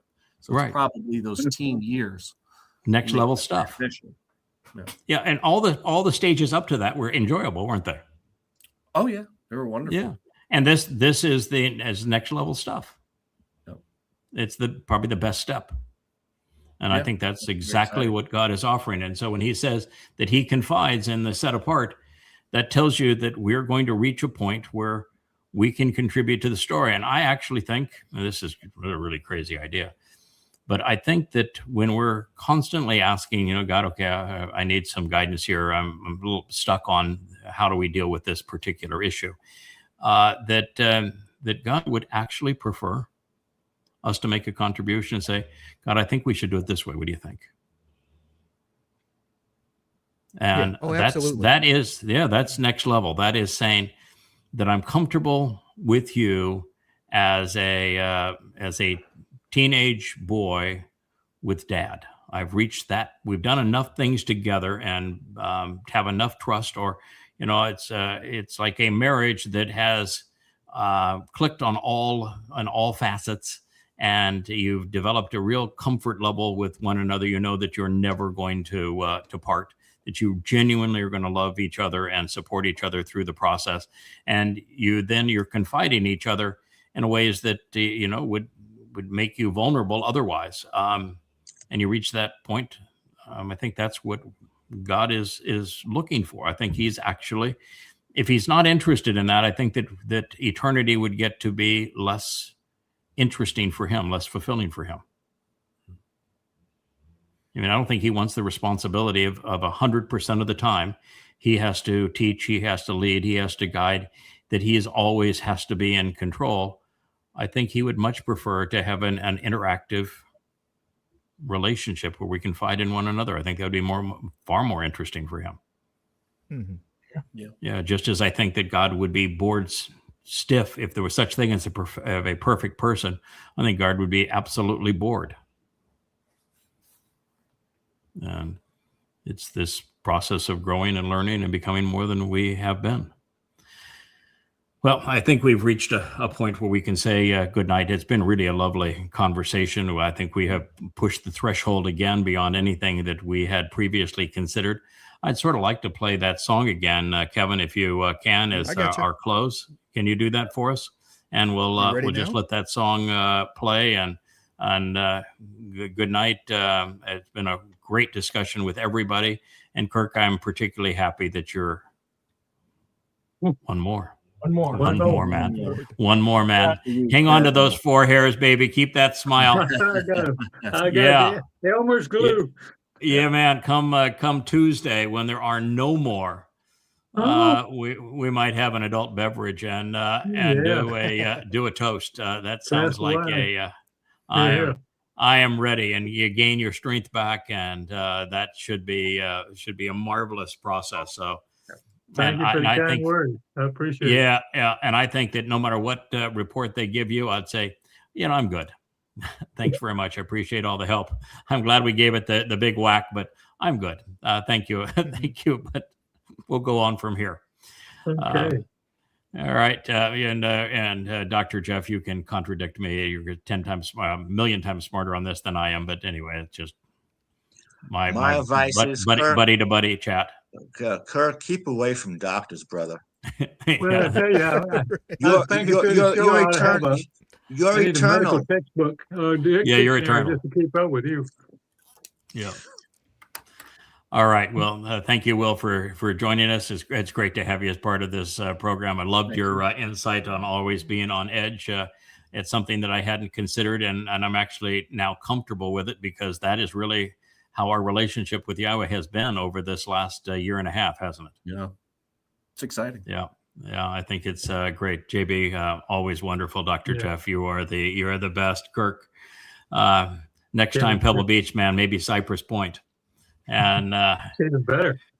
Kevin, can't wait to do another blog on the blog with you. The last one was by far our best. We're much more assertive. It's tough when you have somebody that talks as much as I am, and you did a great job.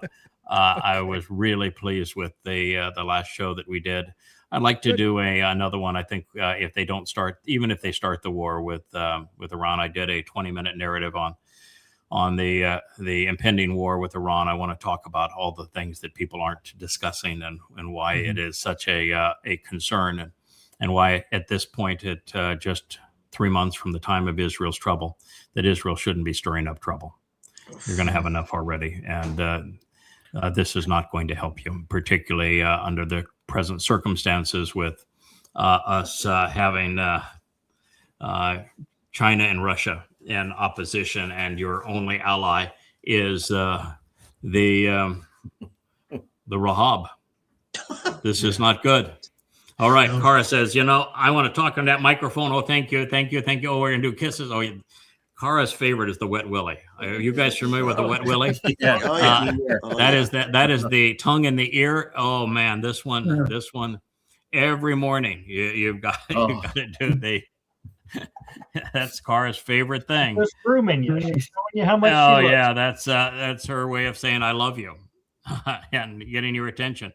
Okay, there, sweetness. So you want to get down? Okay, we're gonna go play the song again. That's hard on microphones, but We don't have big enough bass know for what's that going. microphone, but it's the only way to keep, if you get the big basses, then they sit up really high and it's, you look pretty stupid if you're having to strain to look over the microphone. So, and I don't like those long arms that they have. I just think they're kind of ugly. So this is just diminutive, and it sets it down in a kind of a low way, but it becomes very tippy is the negative with it. And they don't like hitting glass tables. No, that had to be hard on your ears as you were trying I to survived that. As long as we don't hear the crash of glass. So. Well, this I thought he would be more. I thought he'd be more worried about the mic than the table. No, You hurt Rich's microphone. I actually had this piece of glass custom made for me right here on this island. It's 1 inch thick tempered glass, and so it's really an excellent piece. And I had to do it because the room I put it in, I wanted the curve on the outside and the clipped edges on it and the straight back, and so it's actually a design that I had that I drew up and had made here. So I think it's pretty much impervious to harm. I really like glass tabletops. I just think they're kind of neat. This is a really very, very contemporary desk. Everything that we designed in this house is super contemporary. But you look at the old tree in the sea. Yes. I can maybe duck down there. Right. There you go. Yeah. There's it's now been framed. We're going to find a home Frame for it. is I great. think it's going to go in the master eventually, but I'm enjoying having it here. And the very fact that I'm a really, really, really old tree, at least 5,600 years old, maybe older, and from the sea, I just think that the whole metaphor there of the old tree and the sea, along with all of the rocks, that combination, rocks, sea, and old tree, that one It's a speaks to cocktail me. place too. That's what they call it. Yeah, right? yeah, well, yeah. Cocktail. So we're gonna have adult beverages here in there along the way too. But for those that don't know, Kirk painted that picture. It's on the Carmel coast, and it is an old cypress tree. It's called the cocktail tree, but it's an old cypress tree. Beautiful rocks in the sea, and we had a debate as to where it was going to show up. I told him I wanted it in the wall where this other picture is, that so I could look at it and enjoy the fact that he painted that and that he lives in Carmel. And we had this debate, and you didn't best me, but your wife did. Yeah. And she He came does it up all with, the time to me. yeah, man. She said, my husband is already well hung around our house, and therefore it's going to you. And at that point, I just knew that I had nothing that I could add to the equation. It was over. I was done. Love that, pal. Thank you very much. There's the picture. You get to see it when we do these shows, but there's the picture, and your wife prevailed. So Yeah. I will never Always. try to out debate Sylvia. All right, my friends, we're going to play the song. Good night. Thank you, Will. Thank you, my friend JB. Thank you, Dr. Jeff. Kirk, it's always wonderful to see you, Kevin. And there he is, the king of the cables. And I appreciate your contribution to the show and getting us launched and everything. Without Rich, we would not be here. This show. It's a little bit of everybody, but I Yeah. did go look up Cheers. God Confides in the Set Apart. Yes, Go check out Mizmor 2514. 2514. It also says the same The thing, huh? Sod of Yahweh. SOWD. Yeah. Oh, sewed again, huh? Yep. Wow. Yeah, it's, and you I can't take may that have many kind of, notes. would have passed over it the first time. But yeah, the Sod of Yahweh. So it's also in the 25th. Wow. You know what we're ultimately doing here is we're getting Claude as our LLM to be trained to answer questions for people on the website, so that you can ask, and he will have read and processed every book. He will have challenged every translation. He will have either validated or invalidated every conclusion, and is in a position that he will be able to answer questions. And so it's one of the processes we're in right now, is having Ask Claude. We'll probably give him a different name. Any question you want about Yahweh or any one of the religions, Judaism, Islam, Christianity. And, is it true? Does this word really mean that? Is this conclusion, was Dode actually the Mashiach? Is that case made? We will have Claude well prepared. We're building Claude's vocabulary right now. And our challenge there is that there really was only one place where there was a differentiation between the Ain and the Aleph in a transliteration.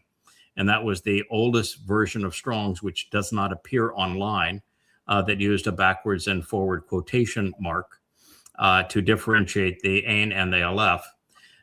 And so I just used a quotation mark because Word processes quotation marks very, very strangely.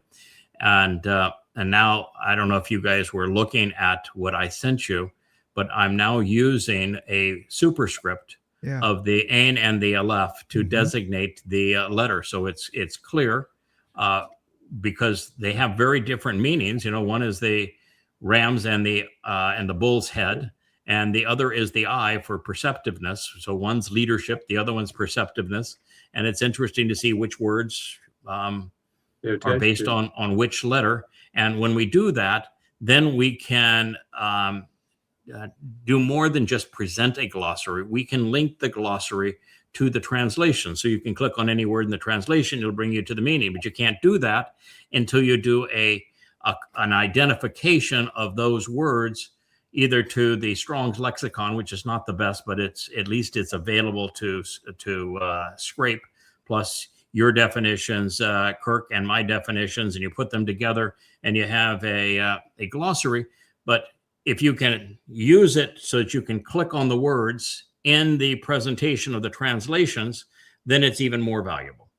And you can't do that without identifying which word it is based upon, was it an Ain or an Aleph? And you can't tell that from my transliterations because I used just an apostrophe, and the apostrophes are in different places. For example, if it's the first letter of a transliteration, it goes before the letter. Every place else, it goes after the letter. And so there's just so many strangenesses of it. And then you look at something like a shen, at the sen actually, which isn't even a letter in Paleo Hebrew, and the shemek, they're both S's. So how do you differentiate one from the other?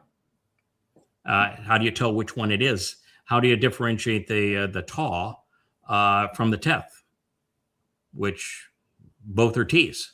And so we have to go through in the translations and identify either a Strong's number or identify whether it's which one of those letters it is, for us to be able to link from the translation to a definition. And so we're working on that in our spare time, and it's not as easy as you might think. There's a reason that no one's ever attempted to do what we've done. It isn't easy to do, but that's a process we're engaged in too. But you can go to now the yadayawa.com site, or yadaya.com is really replete with a wonderful translation search, and got all these songs now up in it. We'll soon have these promos, which are so much fun and so interesting, like the Dancing Abraham with Sarah coming out of Babylon. It's just so much fun. But all of them are just great. And we'll have those presented. And of course, all 35 books are presented in 3 different ways on the site. And we have the blog on the site that is kept current with X and YouTube and Facebook. And we have the vlogs that are current, both in shorts and longs, primarily featured from YouTube and played on the site. So you remain on the site while they're coming from YouTube. And we have the 20 some social media platforms that we're on and conveying this message. There's a lot to that site. It is really developed spectacularly. So we thank our good friend Joe for doing that. Yep. All right. Well, thank you. We'll play the outro. Will be our Song of the Sea, and the Song of Love of the Sea. Thank you, everyone. Happy Shabbat. Good night. Shabbat shalom. Shabbat.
not a present.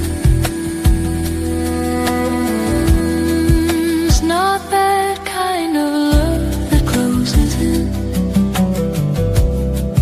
or asks to stay the same. This love moves mountains, it carries seas. What we couldn't hold, yeah, hold loose.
Hey there, thanks for tuning in. That was Fetch. Gotta run now. Catch y'all on our next podcast.